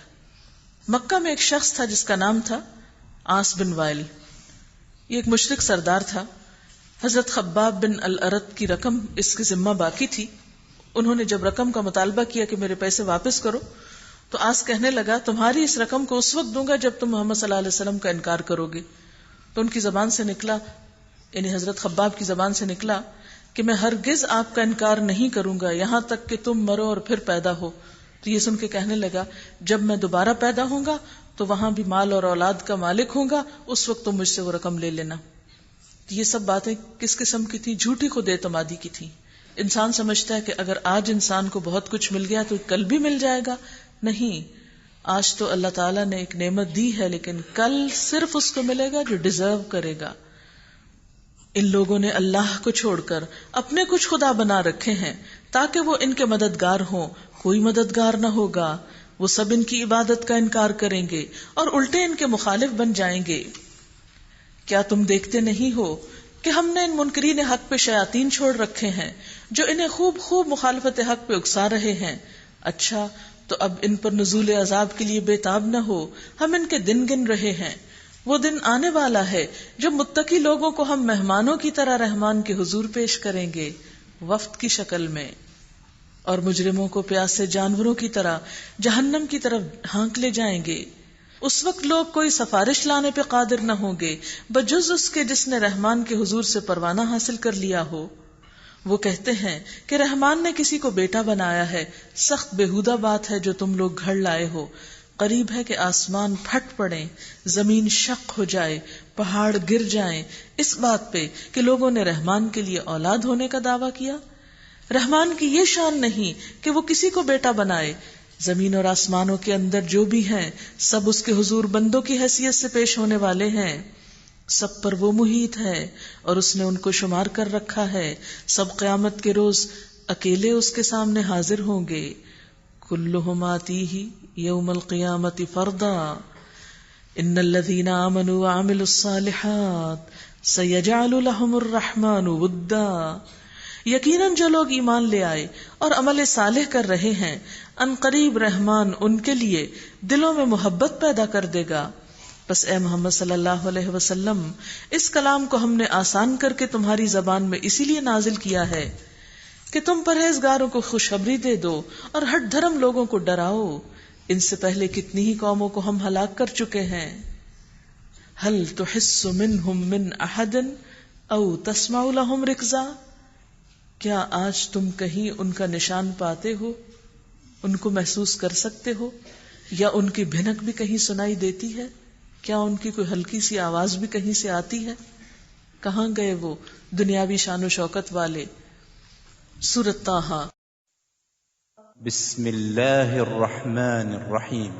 طه ما أنزلنا عليك القرآن لتشقى إلا تذكرة لمن يخشى تنزيلا ممن خلق الأرض والسماوات العلى الرحمن على العرش استوى له ما في السماوات وما في الأرض وما بينهما وما تحت الثرى وإن تجهر بالقول فإنه يعلم السر وأخفى الله لا إله إلا هو له الأسماء الحسنى.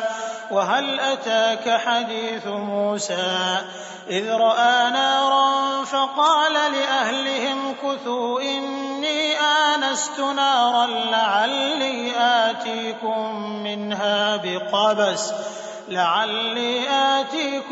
منها بقبس أو أجد على النار هدى. فلما أتاها نودي يا موسى إني أنا ربك فاخلع نعليك إنك بالواد المقدس طوى وأنا اخترتك فاستمع لما يوحى إنني أنا الله لا إله إلا أنا فاعبدني وأقم الصلاة لذكري إن الساعة آتية أكاد أخفيها لتجزى كل نفس بما تسعى فلا يصدنك عنها من لا يؤمن بها واتبع هواه فتردى. بسم اللہ الرحمن الرحیم. طٰہٰ ما انزلنا عليك القرآن لتشقى إلا تذكرة لمن يخشى تنزيلا ممن خلق الأرض والسماوات العلى الرحمن على العرش استوى. یہ وہ سورت ہے جسے سن کر حضرت عمر رضی اللہ تعالیٰ عنہ ایمان لے آئے تھے. طٰہٰ ہم نے یہ قرآن تم پر اس لیے نازل نہیں کیا کہ تم مصیبت میں پڑ جاؤ، یہ تو ایک یاد دہانی ہے ہر اس شخص کے لیے جو ڈرے. نازل کیا گیا ہے اس ذات کی طرف سے جس نے پیدا کیا ہے زمین کو اور بلند آسمانوں کو. وہ رحمان تخت سلطنت پر جلوہ فرما ہے، مالک ہے ان سب چیزوں کا جو آسمانوں اور زمین میں ہیں اور جو زمین و آسمان کے درمیان ہیں اور جو مٹی کے نیچے ہیں. تم چاہے اپنی بات پکار کر کہو، وہ تو چپکے سے کہی ہوئی بات بلکہ اس سے مخفی تر بات بھی جانتا ہے. وہ اللہ ہے، اس کے سوا کوئی خدا نہیں، اس کے لیے ہے بہترین نام، لہ الاسماء الحسنى. یہ تیسرا موقع ہے جہاں اسماء حسنہ کی بات آ رہی ہے. اللہ تعالیٰ کے اچھے اچھے ناموں کی حقیقت یہ ہے کہ اللہ تعالیٰ کی پہچان ہو نہیں سکتی جب تک کہ ہم اس کے نام نہ جانتے ہوں اور ان کو نہ سمجھتے ہوں. وَهَلْ أَتَاكَ حَدِيثُ مُوسَىٰ. اور تمہیں کچھ موسیٰ علیہ السلام کی خبر پہنچی جبکہ اس نے ایک آگ دیکھی اور اپنے گھر والوں سے کہا ذرا ٹھہرو، میں نے ایک آگ دیکھی ہے، شاید کہ تمہارے لیے ایک آدھ انگارہ لے آؤں یا اس آگ پر مجھے کوئی رہنمائی مل جائے. وہاں پہنچا تو پکارا گیا، اے موسیٰ میں ہی تیرا رب ہوں، جوتیاں اتار دے، تو وادی مقدس سے طوا میں ہے اور میں نے تجھ کو چن لیا ہے. وَأَنَا اخْتَرْتُكَ فَاسْتَمِعْ لِمَا يُوحَىٰ، سن جو کچھ وحی کیا جاتا ہے. میں ہی اللہ ہوں، میرے سوا کوئی الہ نہیں، بس تو میری بندگی کر اور میری یاد کے لیے نماز قائم کر. آج آپ دیکھیں بار بار نماز کا حکم آ رہا ہے. ان الساعة آتیۃ، بے شک قیامت کی گھڑی آنے والی ہے. اکاد اخفیہا، میں اس کا وقت مخفی رکھنا چاہتا ہوں تاکہ ہر شخص اپنی کوشش کے مطابق بدلہ پائے. بس کوئی ایسا شخص جو اس پر ایمان نہیں لاتا اور اپنی خواہش نفس کا بندہ بن گیا ہے، تجھ کو اس گھڑی کی فکر سے نہ روک دے، ورنہ تو ہلاکت میں پڑ جائے گا. اور اے موسیٰ علیہ السلام تیرے دائیں ہاتھ میں کیا ہے؟ موسیٰ علیہ السلام نے جواب دیا، یہ میری لاٹھی ہے، اس پر ٹیک لگا کر چلتا ہوں، اس سے اپنی بکریوں کے لیے پتے جھاڑتا ہوں، اور بھی بہت سے کام ہیں جو اس سے لیتا ہوں. اللہ تعالیٰ نے تو صرف اتنا پوچھا تھا کہ ہاتھ میں کیا ہے. موسیٰ علیہ السلام بتا دیتے عصا ہے، لیکن اس کے ساتھ بات لمبی کرنے کے لیے عصا کے فائدے بھی بتانے شروع کر دیے. ہوتا یہ کہ جس سے انسان محبت رکھتا ہے، جس سے بات کرنا چاہتا ہے، بات کرنے کا متمنی ہوتا ہے، اور کہاں اللہ تعالیٰ سے بات کرنے کا موقع مل جائے کسی کو، پھر وہ اپنی بات کتنی لمبی کرنا چاہے گا کہ یہ وقت طویل ہو جائے. قال القیہا یا موسیٰ، فرمایا پھینک دے اس کو موسیٰ. اس نے پھینک دیا اور یکا یک وہ ایک سانپ تھی جو دوڑ رہا تھا. فرمایا پکڑ لے اس کو. اب یہ ہے نا اطاعت، یہ کیا ہے؟ پھینک دو اس کو، اٹھا لو اس کو. اور بندہ ہے، عبادت اور اطاعت اسی چیز کا نام ہے کہ جس طرح اللہ تعالیٰ کہتا جائے انسان ویسے ویسے کرتا جائے، اور یہ نہ پوچھے کیوں. جب کہا پھینک دو تو یہ نہیں کہا کیوں، پھینک دیا. اور اب وہ سانپ بنا ہوا ہے، کہا اٹھا لو. اب اس کو اٹھا لے، سانپ کو اٹھا لے، کتنا مشکل مرحلہ ہوگا. لیکن اللہ تعالیٰ نے فرمایا ڈرو نہیں. ذرا آپ سوچیں کہ کہیں کوئی آپ کو کہے بھی کہ یہ سانپ کا زہر ختم کیا ہوا اور یہ ڈنگ نہیں مارتا، کچھ نہیں، پکڑ لو اس کو. نقلی سانپ تک پکڑنے کو ہم تیار نہیں ہوتے. کتنا سخت امتحان تھا، اور موسیٰ علیہ السلام نے پکڑ لیا. ہم اسے پھر ویسا ہی کر دیں گے جیسے یہ تھی. اور ذرا اپنا ہاتھ اپنی بغل میں دبا، چمکتا ہوا نکلے گا بغیر کسی تکلیف کے. یہ دوسری نشانی ہے، اس لیے کہ ہم تجھے اپنی بڑی نشانیاں دکھانے والے ہیں، بڑے کاموں کے لیے تیار کر رہے ہیں. اب تو فرعون کے پاس جا، وہ سرکش ہو گیا ہے. قال رب اشرح لي صدري ويسر لي امري واحلل عقدة من لساني يفقهوا قولي. موسیٰ علیہ السلام نے عرض کیا پروردگار میرا سینہ کھول دے، اگر مجھے فرعون کے پاس جانا ہے تو پھر میری مدد فرما، مجھے اس سے بات کرنی ہے، میرا سینہ کھول دے اور میرے کام کو میرے لیے آسان کر دے، میری زبان کی گرہ سلجھا دے تاکہ لوگ میری بات سمجھ سکیں، اور میرے لیے میرے اپنے کنبے سے ایک وزیر مقرر کر دے، ہارون کو جو میرا بھائی ہے، اس کے ذریعے سے میرا ہاتھ مضبوط کر اور اس کو میرے کام میں شریک کر دے تاکہ ہم خوب تیری پاکی بیان کریں. اب دیکھیں کام تو نبوت کا ہے، تبلیغ کا ہے، تعلیم کا ہے، لیکن اس سے پہلے تیاری کس طرح؟ کئی نسبحک کثیرا. ایک داعی کا ہتھیار ہے دین کی دعوت، صرف ایسے نہیں کہ آپ کچھ پڑھ لیں، سیکھ لیں اور جا کے کسی کو بتانا شروع کر دیں. اس کے لیے تیاری کیسے ہوگی؟ کئی نسبحک کثیرا، کثرت سے اللہ کی تسبیح اور حمد و ثنا، ونذکرک کثیرا، اور کثرت سے تیرا ذکر کریں، کثرت سے تجھ کو یاد کریں. اور اس میں بھی آپ دیکھیں کہ کیا یہ تسبیح اکیلے نہیں کر سکتے تھے؟ کیا یہ ذکر تنہا نہیں ہو سکتا تھا؟ ہو سکتا تھا، لیکن جب آپ کو کام اکٹھے کرنا ہے تو عبادت کے اوقات یا لمحات بھی بعض اوقات اکٹھے ہونے چاہیے، کیونکہ اس سے باہم قوت ملتی. ہر انسان کے اندر ایک خاص انرجی ہوتی، جب مل کے کام کیا جاتا ہے تو ایک کی انرجی دوسرے تک ٹرانسفر ہوتی ہے، آپ کو اس میں ایک سپورٹ ملتی ہے. آپ نے کبھی محسوس کیا ہوگا کہ اگر آپ کے ساتھ کوئی اچھی طرح نماز پڑھنے والا نماز پڑھ رہا ہو تو آپ کی نماز میں خود بخود خشوع آنے لگتا ہے، اور اگر کوئی ساتھ ایسا شخص کھڑا ہو جس کی اپنی توجہ نہیں تو آپ کی توجہ بھی ختم ہو جائے گی. تو اس لیے نیکی کے کام کے لیے انسان کو قوت چاہیے، اور یہ قوت انسان کو انسانوں سے ملتی ہے جب وہ بھی آپ کے ساتھ اسی راستے پر ہوں. اس لیے اکٹھے ہو کر کام کرنا زیادہ مفید ہوتا بنسبت اکیلے اکیلے کرنے کے. انک کنت بنا بصیرا، تو ہمیشہ ہمارے حال پر نگران رہا ہے. قال قد اوتیت سؤلک یا موسیٰ، فرمایا دیا گیا جو تو نے مانگا اے موسیٰ، وَلَقَدْ مَنَنَّا عَلَيْكَ مَرَّةً أُخْرَى، ہم نے پھر ایک مرتبہ تجھ پر احسان کیا، یاد کرو وہ وقت جب ہم نے تیری ماں کو اشارہ کیا تھا، ایسا اشارہ جو وحی کے ذریعے سے ہی کیا جاتا ہے کہ اس بچے کو صندوق میں رکھ دے اور صندوق کو دریا میں چھوڑ دے۔ اب دیکھیں موسیٰ علیہ السلام کا دل کیسے مضبوط کیا جا رہا ہے، کس طرح تسلی دی جا رہی ہے۔ فرعون کے دربار میں بھیجنا ہے، انہوں نے دعا مانگی میرا سینہ کھل جائے، کام آسان ہو، بھائی کا ساتھ مل جائے۔ اللہ تعالیٰ نے سب باتیں مان لی اور دعائیں قبول کر لی، ہر طرح سے مدد دی اور پھر ساتھ تسلی بھی دی۔ تم کیوں گھبرا رہے ہو، تم جاؤ، دیکھو میں نے تو اس سے پہلے بھی تمہاری مدد کی تھی جب تم ایک بالکل بچے سے تھے، کہ اس بچے کو صندوق میں رکھ دے، صندوق کو دریا میں چھوڑ دے، دریا اسے ساحل پہ پھینک دے گا، اسے میرا دشمن اس بچے کا دشمن اٹھا لے گا۔ میں نے اپنی طرف سے تجھ پر محبت طاری کر دی، یعنی کس طرح تیری مدد کی تھی کہ اس وقت تیرے اوپر ایک ایسا معصومیت اور ایسی محبت تھی کہ جو بھی دیکھے وہ کھچ جائے، اور ایسا انتظام کیا کہ تو میری نگرانی میں پالا جائے، میں تجھے تنہا نہیں چھوڑوں گا، میں تو شروع سے ہی تیرا خیال رکھ رہا ہوں۔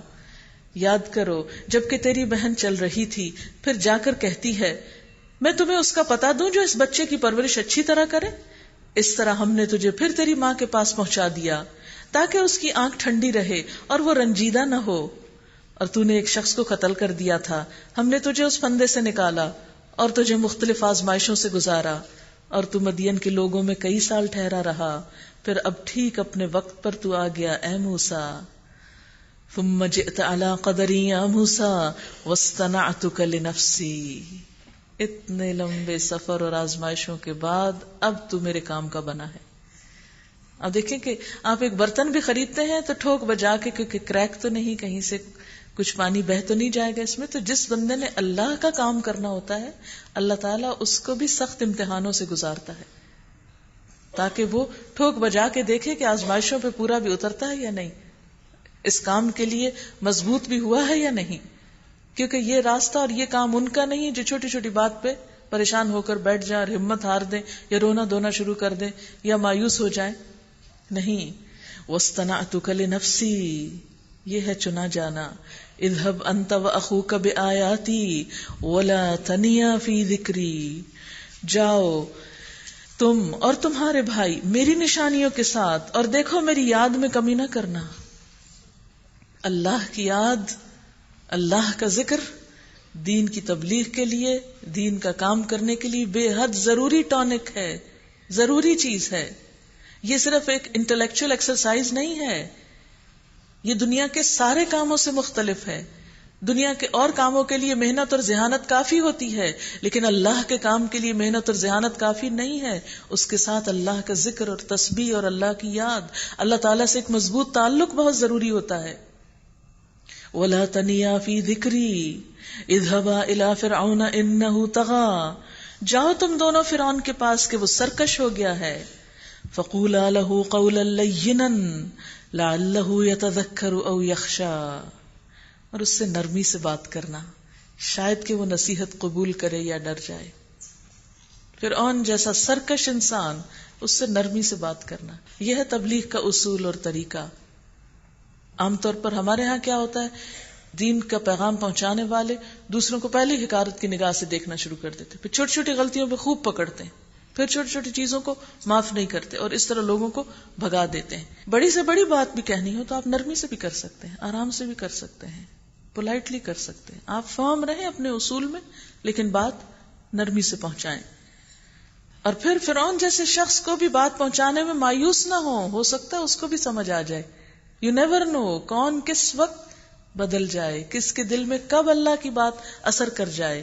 ہم پہلے سے پری ججمنٹ کر لیتے ہیں، نہیں یہ نہیں مانے گا، اس کو فائدہ نہیں بتانے کا، اور ایک آدھ دفعہ کام کر کے پھر بھول جاتے ہیں کہ نہیں کوئی فائدہ نہیں ہوا۔ یہ پیغمبرانہ اخلاق نہیں۔ قَالَا رَبَّنَا إِنَّا نَخَافُ أَن يَفْرُطَ عَلَيْنَا أَوْ أَن يَطْغَىٰ، دونوں نے عرض کیا پروردگار ہمیں اندیشہ ہے کہ وہ ہم پہ زیادتی کرے گا یا سرکشی کرے گا۔ قَالَ لَا تَخَافَا إِنَّنِي مَعَكُمَا أَسْمَعُ وَأَرَىٰ، اب دیکھیں پیغمبر ہوتے ہوئے بھی ان کو ایک خوف آ رہا ہے کہ یہ پتہ نہیں اب ہوگا کیا، یعنی دشمن کے گھر میں جا کے اس کو بات پہنچانا کوئی آسان کام نہیں. اسی لیے تو اللہ تعالیٰ نے پہلے سانپ پکڑوایا تھا, خوف دور کرنے کی ایکسرسائز تھی نا وہ بھی. فرمایا ڈرو نہیں, میں تمہارے ساتھ ہوں, سب کچھ سن رہا ہوں اور دیکھ رہا ہوں, میں تمہارے ساتھ ساتھ ہوں, میں تم کو نظر نہیں آتا مگر جو بھی تم کرو گے میں دیکھتا ہوں.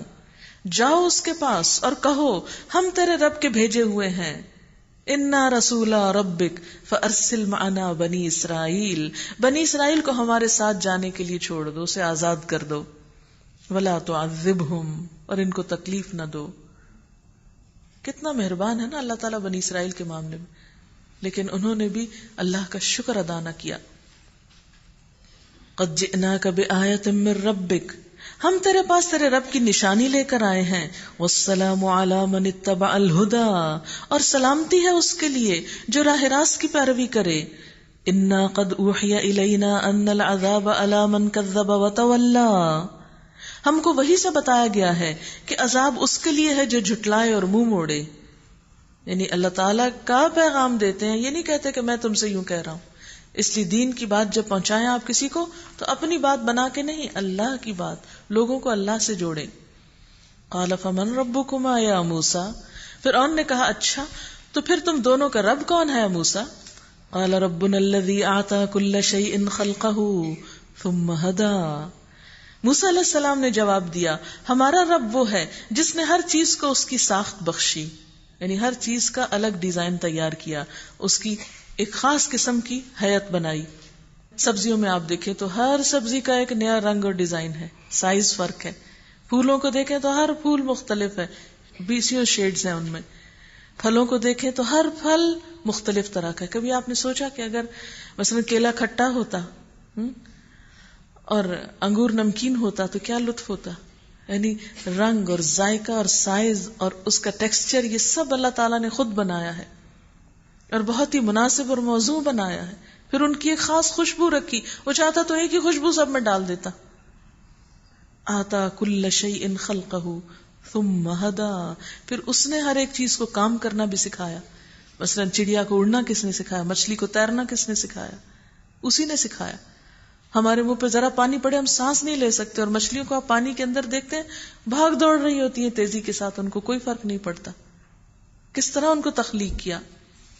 تو اللہ تعالیٰ کا بہترین تعارف اللہ کی نشانیاں دکھا کر, اللہ کی تخلیق کے کارنامے بتا کر, یہ تبلیغ کا بہترین طریقہ ہے جو یہاں سے پتہ چلتا ہے.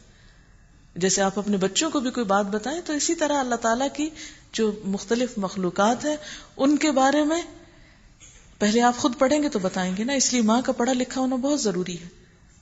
آپ اپنے وقت کا کچھ نہ کچھ حصہ, کوئی نہ کوئی معلوماتی کتاب, نہیں دینی کتابوں کے علاوہ بھی دوسری کتابیں جو مختلف چیزوں کی معلومات اور کائنات کے بارے میں, ان کو ضرور پڑھا کریں اور ان چیزوں کے ذریعے اپنے بچوں کو اٹریکٹ کریں. کیونکہ بچے ہمارے جن اسکولوں میں جا رہے ہیں, جو کچھ آج کے دور میں پڑھ رہے ہیں, اگر اس سٹینڈرڈ پر لا کر ہم ان کو دین کی بات نہیں بتائیں گے تو ان کی سمجھ میں بھی نہیں آئے گی. اور یہ طریقہ کوئی ماڈرن طریقہ نہیں ہے, یہ تو حضرت موسیٰ علیہ السلام کے زمانے کا طریقہ ہے.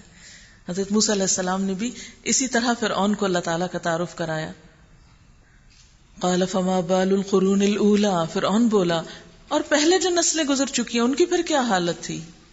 یعنی اگر تم سمجھتے ہو کہ ہدایت تم لے کر آئے ہو تو جو لوگ تمہاری ہدایت پر نہیں مرے وہ سب گمراہ تھے. یعنی کتنا ٹرکی سوال کیا نا فرعون نے پھنسانے کے لیے. قال علمها عند ربی فی کتاب, کہا اس کا علم میرے رب کے پاس ایک کتاب میں ہے, میں اس کا ذمہ دار نہیں ہوں کہ کیا ہوگا. اتنا خوبصورت جواب ہے یہ. جو چیز نہ پتا ہو اس کے بارے میں صاف کہہ دینا چاہیے, یہ تو رب کو ہی معلوم ہے کہ ایسا کیوں ہے. بعض لوگ کہتے ہیں نا اچھا قرآن میں یہ کیوں لکھا ہوا ہے, دین کے اس حکم کی کیا حکمت ہے.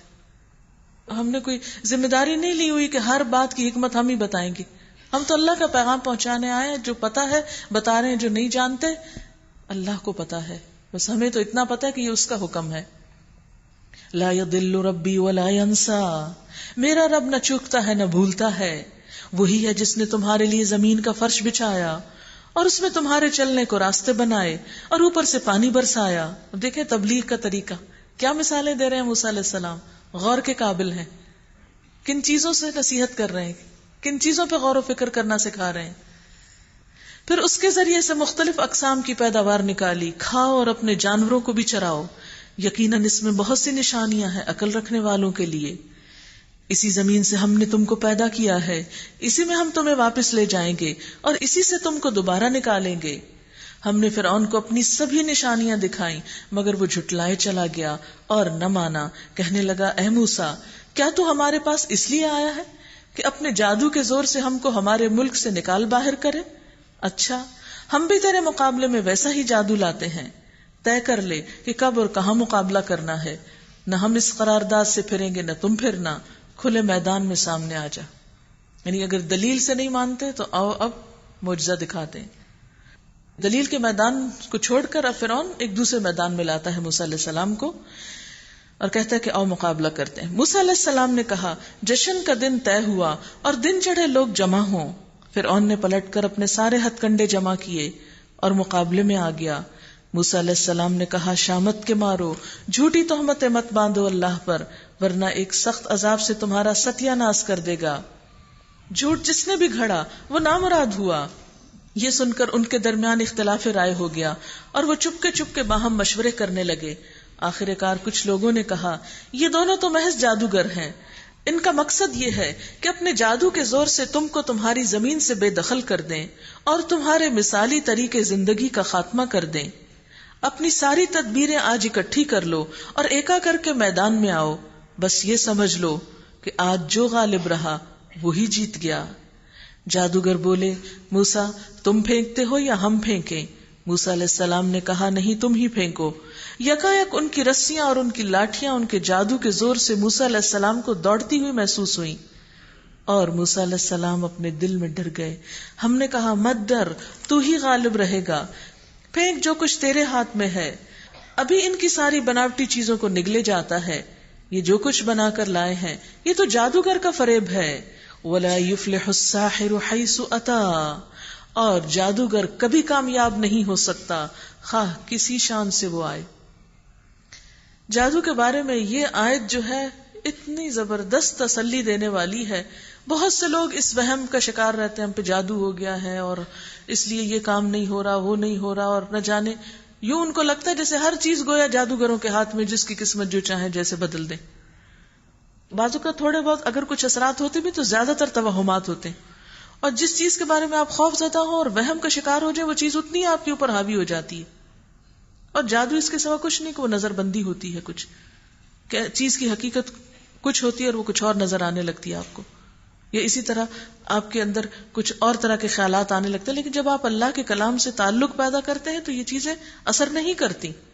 جادو کا بہترین علاج کیا ہے، بہترین دوا کیا ہے کہ اللہ سے اپنا تعلق مضبوط کر لیں، اپنا ایمان کو مضبوط کریں، اللہ کی مدد پر یقین رکھیں، اس پر بھروسہ کریں اور اس پر توکل کریں اور اس کی طرف بڑھیں اور ان خیالات کو اپنے دل سے نکال دیں۔ یعنی ول پاور سے بھی کام لیں آپ اس کا مقابلہ کرنے کے لیے، کیونکہ بہت سے خوف ایسے تو جو انسان کے اپنے ذہن کی پیداوار ہوتی ہے، انسان کے اپنے اندر ہوتے ہیں۔ وَلَا يُفْلِحُ السَّاحِرُ حَيْثُ أَتَى، جادوگر کے ہاتھ میں کچھ نہیں، وہ کوئی نقصان نہیں دے سکتا، وہ کامیاب نہیں ہو سکتا جہاں سے چاہے آئے۔ آخر کو یہی ہوا، سارے جادوگر سجدے میں گرا دیے گئے اور پکار اٹھے، مان لیا ہم نے ہارون اور موسیٰ علیہ السلام کے رب کو۔ فرعون نے کہا تم ایمان لے آئے قبل اس کے کہ میں تمہیں اس کی اجازت دیتا؟ معلوم ہو گیا کہ یہ تمہارا گرو ہے جس نے تمہیں جادوگری سکھائی تھی۔ اب الٹا الزام لگانا شروع کر دیا۔ اچھا اب میں تمہارے ہاتھ پاؤں مخالف سمتوں سے کٹواتا ہوں اور کھجور کے تنوں پر تم کو سولی دیتا ہوں، پھر تمہیں پتا چل جائے گا کہ ہم دونوں میں سے کس کا عذاب زیادہ سخت اور دیر پا ہے۔ یعنی میں تمہیں زیادہ اچھی سزا دے سکتا ہوں یا موسیٰ علیہ السلام؟ جادوگروں نے جواب دیا قسم ہے اس ذات کی جس نے ہمیں پیدا کیا ہے، یہ ہرگز نہیں ہو سکتا کہ ہم روشن نشانیاں سامنے آ جانے کے بعد بھی تجھے ترجیح دیں۔ تو جو کچھ کرنا چاہے کر لے، تو زیادہ سے زیادہ بس اسی دنیا کی زندگی کا فیصلہ کر سکتا ہے۔ یہ ہے اصل ایمان، انسان ڈرے نہ کسی سے، زیادہ سے زیادہ کوئی کیا نقصان کرے گا، مار ہی دے گا نا، اور مرنا تو سب نے ویسے بھی، یہ کون سی نئی بات ہے۔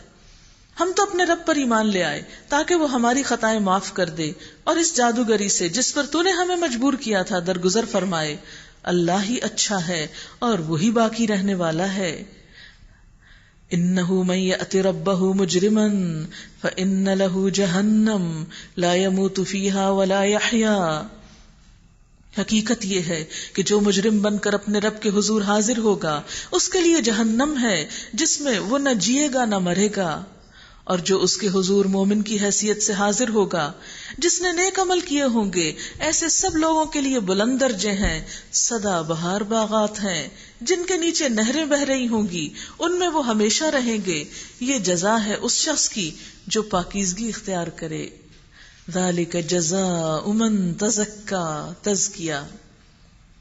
ہم نے موسیٰ علیہ السلام پر وحی کی کہ اب راتوں رات میرے بندوں کو لے کر چل پڑو اور ان کے لیے سمندر میں سے سوکھی سڑک بنا لے. تجھے کسی کے تعاقب کا ذرا خوف نہ ہو اور نہ ڈر لگے. پیچھے سے فرعون اپنے لشکر لے کر پہنچا اور پھر سمندر ان پر چھا گیا جیسا کہ چھا جانے کا حق تھا. فغشیہم من الیم ما غشیہم وأضل فرعون قومہ وما ہدا. فرعون نے اپنی قوم کو گمراہ کیا تھا، کوئی صحیح رہنمائی نہ کی تھی. یعنی فرعون تو سرکش تھا ہی، لیکن عوام وہ آنکھیں بند کر کے اس کے پیچھے لگ گئے اور ساتھ اس کے غرق ہوئے. تو اس سے پتہ چلتا ہے کہ انسان کو کسی کے پیچھے جانے سے پہلے یہ دیکھنا چاہیے وہ خود کیسا ہے، وہ کر کیا رہا ہے، وہ جا کدھر رہا ہے. اکثر لوگ حق کو کیوں نظر انداز کرتے ہیں؟ صرف اپنے لیڈرز کی باتوں میں آ کے. بہت سے لوگ اپنی آنکھ سے کچھ نہیں دیکھتے، اپنے دماغ سے کچھ نہیں سوچتے. وہ بڑوں نے کہہ دیا بس ہمارے لیے یہی کافی. کسی بات کے سچا ہونے کے لیے اتنا کافی ہے کہ ہمارے لیڈر کا قول اور فرمان ہے. تو فرعون کی مثال کیا بتاتی ہے کہ اگر آپ آنکھیں بند کر کے لیڈرز کے پیچھے چلیں گے تو نہایت کمزور سہارا ہے آپ کے پاس. ایسا نہ ہو کہ وہ ڈوبے تو تم کو بھی لے ڈوبے. یا بنی اسرائیل قد انجیناکم من عدوکم وواعدناکم جانب الطور الایمن ونزلنا علیکم المن والسلوى. اے بنی اسرائیل، ہم نے تم کو تمہارے دشمن سے نجات دی اور طور کی دائیں جانب تمہاری حاضری کے لیے وقت مقرر کیا اور تم پر من و سلوہ اتارا. کھاؤ ہمارا دیا ہوا پاک رزق اور اسے کھا کر سرکشی نہ کرو، ورنہ تم پر میرا غضب ٹوٹ پڑے گا. اور جس پر میرا غضب ٹوٹا وہ پھر گر کر ہی رہا. البتہ جو توبہ کر لے اور ایمان لے آئے اور نیک عمل کرے پھر سیدھا چلتا رہے. یعنی یہ نہیں کہ توبہ کر کے ایک دفعہ گناہ چھوڑ کے 2 دن بعد پھر واپس اسی ڈگر پہ چل پڑے. تو جو ایسا کرے اس کے لیے میں بہت درگزر کرنے والا ہوں. اور کیا چیز تمہیں اپنی قوم سے پہلے لے آئی ہے موسیٰ؟ وما اعجلک عن قومک یا موسیٰ. اصل میں تو اللہ تعالیٰ کی ملاقات کا شوق ہی تھا. کہنے لگے وہ بس میرے پیچھے آ ہی رہی ہے، میں جلدی کر کے تیرے حضور آ گیا ہوں اے میرے رب، تاکہ تو مجھ سے خوش ہو جائے. ہم دین کے کاموں میں اللہ کی ملاقات، مثلا نماز کے لیے، اچھے کام کے لیے کتنی جلدی کرتے ہیں. ٹھیک ہے، موسیٰ علیہ السلام تو کوہ طور پر جا رہے تھے، وہاں اللہ تعالیٰ سے ہم کلام ہونا تھا، اللہ تعالیٰ نے بلایا تھا ان کو. لیکن ہمیں بھی تو دن میں 5 مرتبہ بلایا جاتا ہے، حی علی الصلاۃ، حی علی الفلاح. یہ نماز بھی تو دراصل اللہ کی ملاقات کا ہی ایک وقت ہے. تو کتنی جلدی ہم اس کے لیے اٹھتے ہیں، ہمیں کبھی سوچنا چاہیے اس پر.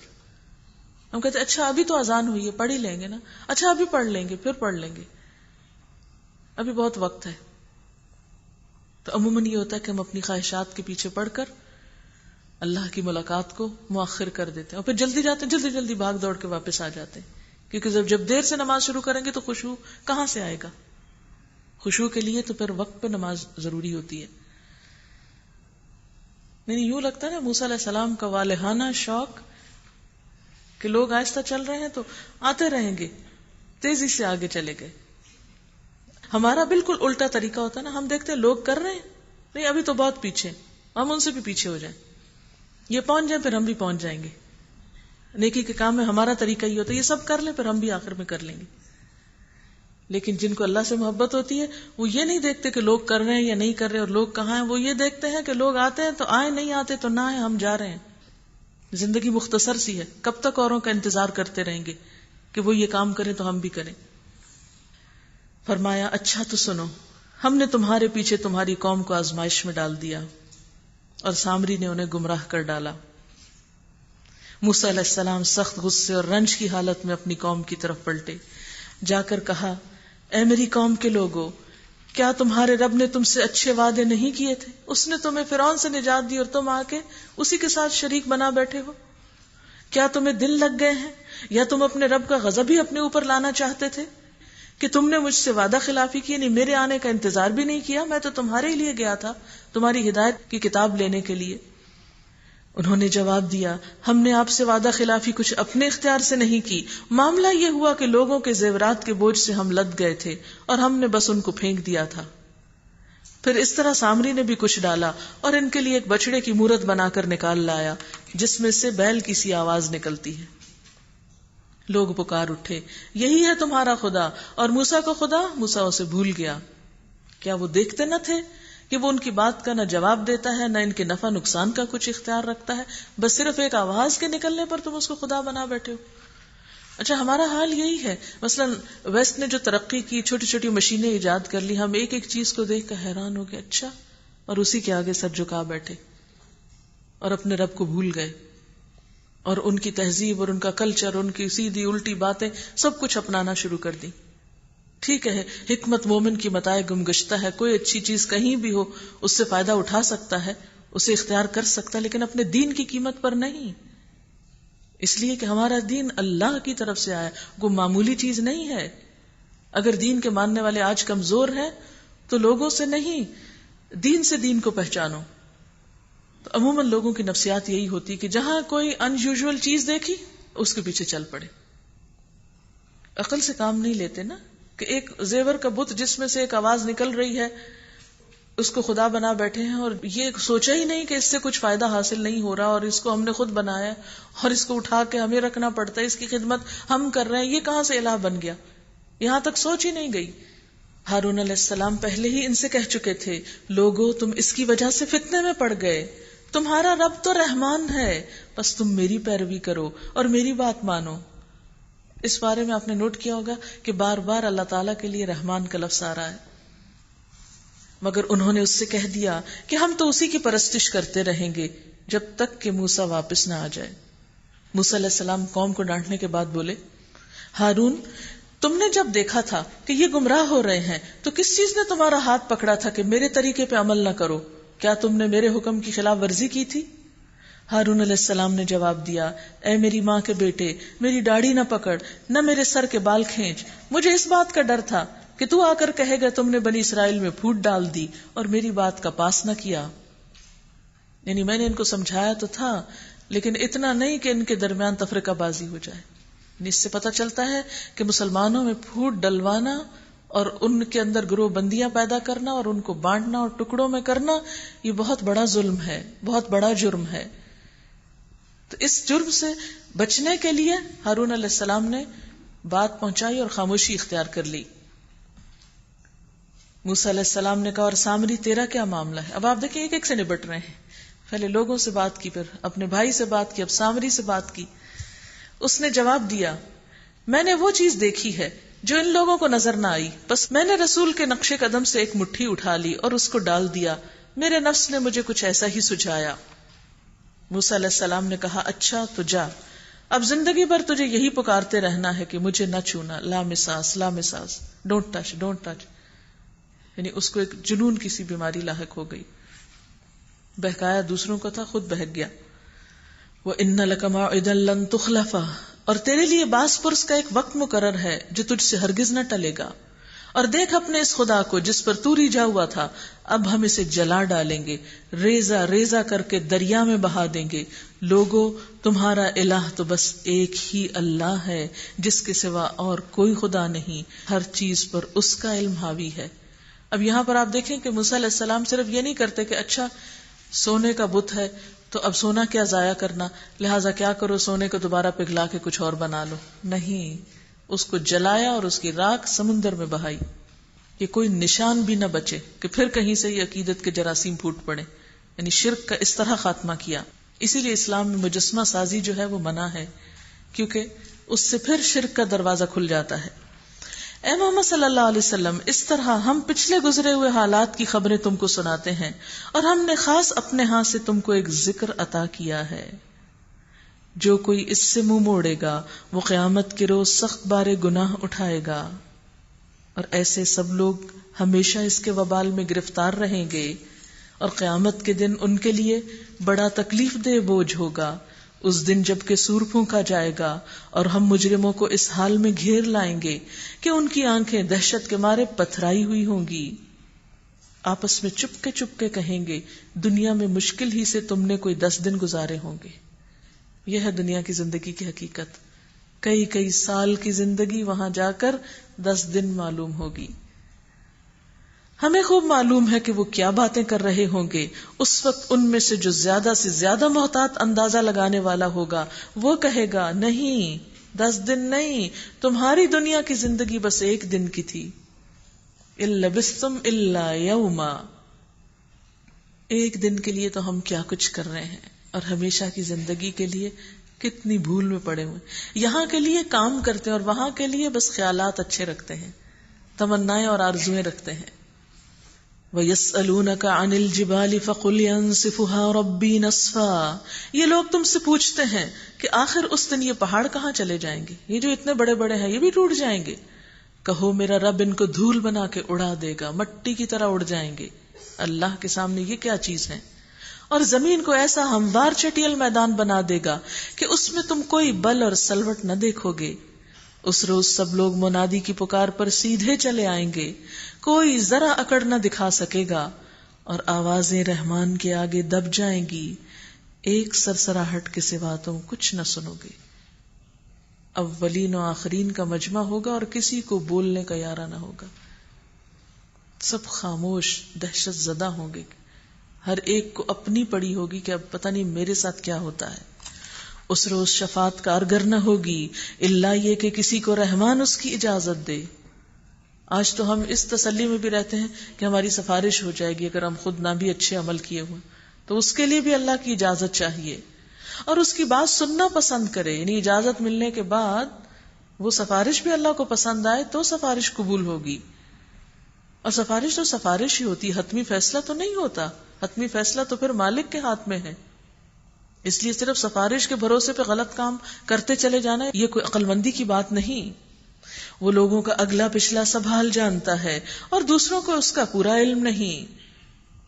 لوگوں کے سر اس حی قیوم کے آگے جھک جائیں گے۔ نامراد ہوگا جو اس وقت کسی ظلم کا بار گناہ اٹھائے ہوئے ہو۔ وقد خاب من حمل ظلما، ہر ایک اپنا نامہ اعمال اٹھائے ہوئے ہوگا نا، تو اس نامہ اعمال میں اگر ظلم ہوگا یعنی شرک اور دیگر ظلم کے اور گناہ کے کام، تو اس کی تو بس آئی شامت۔ وقد خاب من حمل ظلما ومن يعمل من الصالحات وهو مؤمن فلا يخاف ظلما ولا هضما، اور جو شخص نیک کام کرے گا حالانکہ وہ مومن ہو تو اسے نہ کسی ظلم کا اندیشہ ہوگا نہ حق تلفی کا۔ اور اے محمد صلی اللہ علیہ وسلم، اسی طرح ہم نے اسے قرآن عربی بنا کر نازل کیا ہے اور اس میں طرح طرح سے تنبیہات کی ہیں، شاید کہ یہ لوگ کجروی سے بچیں یا ان میں کچھ ہوش کے آثار اس کی بدولت پیدا ہوں۔ فتعال اللہ الملک الحق، پس بالا و برتر ہے اللہ بادشاہ حقیقی۔ ولا تعجل بالقرآن من قبل ان يقضى الیک وحیہ وقل رب زدنی علما، اور دیکھو قرآن پڑھنے میں جلدی نہ کیا کرو جب تک کہ تمہاری طرف اس کی وحی تکمیل کو نہ پہنچ جائے، اور دعا کرو اے پروردگار مجھے مزید علم عطا کر۔ یہ کس کو کہا جا رہا ہے؟ اللہ کے رسول صلی اللہ علیہ وسلم کو۔ اگر آپ کو یہ دعا سکھائی جا رہی ہے تو پھر ہمارے لیے کیا ہے؟ یہ وہ بہترین چیز ہے علم جس کو زیادہ مانگنے کے لیے اللہ تعالیٰ اپنے پیغمبر کو تلقین کر رہے ہیں۔ ہم نے اس سے پہلے آدم علیہ السلام کو ایک حکم دیا تھا مگر وہ بھول گیا اور ہم نے اس میں عزم نہ پایا۔ یاد کرو وہ وقت جب کہ ہم نے فرشتوں سے کہا تھا کہ آدم کو سجدہ کرو تو وہ سب سجدے میں گر گئے مگر ایک ابلیس تھا، انکار کر بیٹھا۔ اس پر ہم نے آدم علیہ السلام سے کہا کہ دیکھو یہ تمہارا اور تمہاری بیوی کا دشمن ہے، ایسا نہ ہو کہ یہ تمہیں جنت سے نکلوا دے اور تم مصیبت میں پڑ جاؤ۔ یہاں تو تمہیں یہ آسائشیں حاصل ہیں کہ نہ بھوکے ننگے رہتے ہو، نہ پیاس اور دھوپ تمہیں ستاتی ہے، لیکن شیطان نے ان کو پھسلا دیا۔ کہنے لگا آدم بتاؤں تمہیں وہ درخت جس سے ہمیشہ کی زندگی اور لا زوال سلطنت حاصل ہوتی ہے؟ آخر کار دونوں اس درخت کا پھل کھا گئے. نتیجہ یہ ہوا کہ فوراً ہی ان کے سطر ایک دوسرے کے آگے کھل گئے اور لگے دونوں اپنے آپ کو جنت کے پتوں سے ڈھانکنے. آدم علیہ السلام نے اپنے رب کی نافرمانی کی. وَعَصَىٰ آدَمُ رَبَّهُ فَغَوَىٰ، اور راہ راست سے بھٹک گیا. پھر اس کے رب نے اسے برگزیدہ کیا اور اس کی توبہ قبول کر لی اور اسے ہدایت بخشی اور فرمایا تم دونوں یعنی انسان اور شیطان یہاں سے اتر جاؤ، تم ایک دوسرے کے دشمن رہو گے. فَإِمَّا يَأْتِيَنَّكُم مِّنِّي هُدًى فَمَنِ اتَّبَعَ هُدَايَ فَلَا يَضِلُّ وَلَا يَشْقَىٰ. اب اگر میری طرف سے تمہیں کوئی ہدایت پہنچے تو جو کوئی میری اس ہدایت کی پیروی کرے گا وہ نہ بھٹکے گا نہ بدبختی میں مبتلا ہوگا. وَمَنْ أَعْرَضَ عَنْ ذِكْرِي، اور جو میرے ذکر سے منہ موڑ جائے گا فَإِنَّ لَهُ مَعِيشَةً ضَنْكَا، تو اس کے لیے دنیا میں زندگی تنگ کر دوں گا، اس کی دنیا میں زندگی تنگ ہوگی. وَنَحْشُرُهُ يَوْمَ الْقِيَامَةِ أَعْمَىٰ، اور قیامت کے روز ہم اسے اندھا اٹھائیں گے. قَالَ رَبِّ لِمَ حَشَرْتَنِي أَعْمَىٰ، وہ کہے گا پروردگار مجھے تو نے اندھا کیوں اٹھایا؟ وَقَدْ كُنْتُ بَصِيرًا، میں تو آنکھوں والا تھا، میں تو دیکھتا تھا، یہاں مجھے اندھا کیوں اٹھایا گیا؟ قَالَ كَذَلِكَ أَتَتْكَ آيَاتُنَا فَنَسِيتَهَا، اللہ تعالیٰ فرمائے گا ہاں اسی طرح تو ہماری آیات کو جبکہ وہ تیرے پاس آئی تھی تو نے بھلا دیا تھا. وَكَذَلِكَ الْيَوْمَ تُنْسَىٰ، اسی طرح آج تو بھلایا جا رہا ہے. اب یہاں پر آپ دیکھیں کہ ایک طرف اللہ تعالیٰ فرما رہے ہیں کہ اگر تمہارے پاس میری طرف سے کوئی ہدایت آئے تو جو ہدایت قبول کرے گا، ہدایت کی پیروی کرے گا، وہ نہ بھٹکے گا نہ بدبخت ہوگا، وہ سیدھے راستے پر ہوگا اور خوش قسمت انسان ہوگا. اور جو اس سے منہ موڑ جائے، جو میرے ذکر سے منہ موڑ جائے، ذکر یہاں کتاب ہے اللہ کی، اس سے اعراض کر لے، بے رخی برتے، اس پر توجہ نہ دے، اسے اہمیت کے قابل نہ سمجھے، تو اس کا نقصان کیا ہوگا؟ فَإِنَّ لَهُ مَعِيشَةً ضَنْكَا، دنیا میں بھی اس کی زندگی تنگ کر دوں گا. آپ نے دیکھا ہوگا کہ بعض اوقات ہمارے پاس سب کچھ ہوتا ہے لیکن اس کے باوجود ہمارا دل تنگ ہوتا ہے، ہم کسی بات پہ خوش نہیں ہوتے اور ہمیں سمجھ نہیں آتی کہ سب کچھ کیا ہے. اصل وجہ بھولے ہوئے ہیں، قرآن سے دوری، اللہ کے ذکر سے دوری، ہدایت سے دوری. اور اس دوری کی وجہ سے بعض اوقات ایسے ایسے غلط کام کر جاتے ہیں جن کو ہم غلط سمجھتے بھی نہیں ہیں اور احساس بھی نہیں ہوتا کہ ہم نے کچھ غلط کیا، اور پھر سوچتے ہیں پتہ نہیں ایسا کیوں ہو رہا ہے، پتہ نہیں رزق میں تنگی کیوں ہے، پتہ نہیں گھر میں تنگی کیوں، پتہ نہیں اخلاق میں تنگی کیوں ہے، پتہ نہیں دل تنگ کیوں ہوتا رہتا ہے. تو یہ دل کی گھٹن اور زندگی کی تنگی، اس کا اصل سبب جو اللہ رب العزت بتاتے ہیں وہ کیا ہے؟ اس کتاب سے منہ موڑنا، اس سے تعلق نہ رکھنا. اور دنیا کی مصیبت کے علاوہ آخرت میں قیامت کے روز ہم اسے اندھا اٹھائیں گے. خاص طور پر اندھا اٹھانے کی بات کیوں ہے؟ کیونکہ اس نے اس کتاب سے جو منہ موڑا تھا، اس کی طرف توجہ کرنا گوارا نہ کی. وہ اللہ تعالیٰ سے پوچھے گا اللہ تعالیٰ مجھے اندھا کیوں اٹھایا؟ میری تو اچھی بھلی آنکھیں تھیں. فرمائے گا ہماری آیات تمہارے پاس آئی تھی، بھیجی تھی دنیا میں، تم نے کھول کے پڑھا ہی نہیں، دیکھا ہی نہیں، توجہ ہی نہیں کی ان کی طرف. فنسیتہا، ان کو تو بھلائے رکھا. اچھا ان کو ایسے کیسے بھلاتے ہیں ہم؟ جب دنیا کے باقی کام اہم ہو جائیں گے تو یہ تو خود ہی بھول جائیں گی، پھر کہاں یاد آئے گا قرآن بھی کھولنا تھا اور پڑھنا تھا اور سیکھنا تھا اور اس میں سے بھی کچھ سبق لینا تھا، کیونکہ ہماری پرائرٹیز جو اور ہیں. وَكَذَلِكَ الْيَوْمَ تُنْسَىٰ، تم مجھے بھولے رہے، میری کتاب کو بھولے رہے، اس کی طرف توجہ نہیں، ٹھیک ہے جاؤ ہم تمہیں بلاتے ہیں. انصاف کی بات تو یہی ہے، اگر ہم اللہ کی طرف مائل نہیں ہوتے، ہم اس کی طرف توجہ نہیں کرتے تو وہ کیوں کرے؟ لیکن ہمیں سمجھ نہیں آتا، ہم سمجھتے نہیں یہ تو بس ایسے ہی بات ہے. وَكَذَلِكَ نَجْزِي مَنْ أَسْرَفَ وَلَمْ يُؤْمِنْ بِآيَاتِ رَبِّهِ، اس طرح ہم حد سے گزرنے والے اور اپنے رب کی آیات نہ ماننے والے کو دنیا میں بدلہ دیتے ہیں. حد سے بڑھنا کیا ہے؟ یعنی زیادتی کرنا. اور آخرت کا عذاب زیادہ سخت اور زیادہ دیر پا ہے. پھر کیا ان لوگوں کو کوئی ہدایت نہیں ملی کہ ان سے پہلے کتنی ہی قوموں کو ہم ہلاک کر چکے ہیں جن کی بستیوں میں آج یہ چلتے پھرتے ہیں. اس میں بہت سی نشانیاں ہیں ان لوگوں کے لیے جو عقل سلیم رکھنے والے ہیں. اگر تیرے رب کی طرف سے ایک بات پہلے طے نہ کر دی گئی ہوتی اور مہلت کی ایک مدت مقرر نہ کی جا چکی ہوتی تو ضرور ان کا بھی فیصلہ چکا دیا جاتا. بس اے محمد صلی اللہ علیہ وسلم، جو باتیں یہ لوگ بناتے ہیں ان پہ صبر کرو اور اپنے رب کی حمد و ثنا کے ساتھ اس کی تسبیح کرو، سورج نکلنے سے پہلے اور غروب ہونے سے پہلے، اور رات کے اوقات میں بھی تسبیح کرو اور دن کے کناروں پر بھی، شاید کہ تم راضی ہو جاؤ. یعنی پھر نمازوں کی طرف اشارہ ہے مختلف اوقات کی. اور نگاہ اٹھا کر بھی نہ دیکھو دنیاوی زندگی کی اس شان و شوکت کو جو ہم نے ان میں سے مختلف قسم کے لوگوں کو دے رکھی ہے، وہ تو ہم نے انہیں آزمائش میں ڈالنے کے لیے دی ہے، اور تیرے رب کا دیا ہوا رزق حلال ہی بہتر اور پائندہ تر ہے. وَأْمُرْ أَهْلَكَ بِالصَّلَاةِ وَاصْطَبِرْ عَلَيْهَا لَا نَسْأَلُكَ رِزْقًا. اپنے اہل و عیال کو نماز کی تلقین کرو اور خود بھی اس کے پابند رہو. آج بار بار نماز کی تلقین کی بات آ رہی ہے، اور یہاں صرف اپنی پابندی کافی نہیں، گھر والوں کی بھی، اہل و عیال کی بھی. اس کے بارے میں جو کیسٹ ہے نا نماز فرض ہے، اس میں کچھ آیات اور احادیث کافی ایسی ہیں کہ جس کو اگر کوئی واقعی سنے تو سمجھ میں آتا ہے کہ اللہ تعالیٰ کا حکم دراصل کیا ہے. یعنی اس سلسلے میں اس کو ہم بہت لائٹلی لیتے ہیں بعض اوقات اور سمجھتے ہیں کہ یہ تو ایک فارغ وقت کا کام ہے، یہ فارغ لوگوں کا کام ہے. ہم تم سے کوئی رزق نہیں چاہتے.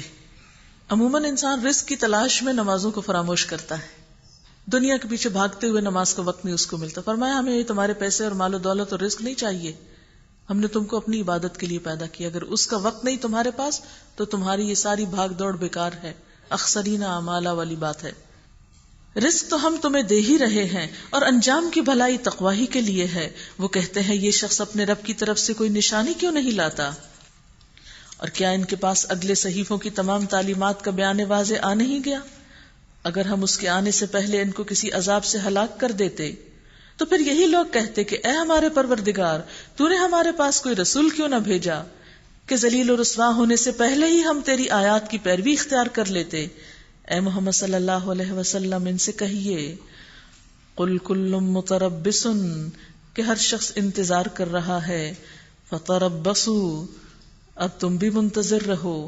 فستعلمون من اصحاب الصراط السوی ومن اہتدی، ان قریب تمہیں معلوم ہو جائے گا کہ کون سیدھی راہ چلنے والے ہیں اور کون ہدایت یافتہ ہیں. وآخر دعوانا ان الحمد للہ رب العالمین. سبحانک اللہم وبحمدک نشہد ان لا الہ الا انت نستغفرک ونتوب الیک. السلام علیکم ورحمۃ اللہ وبرکاتہ.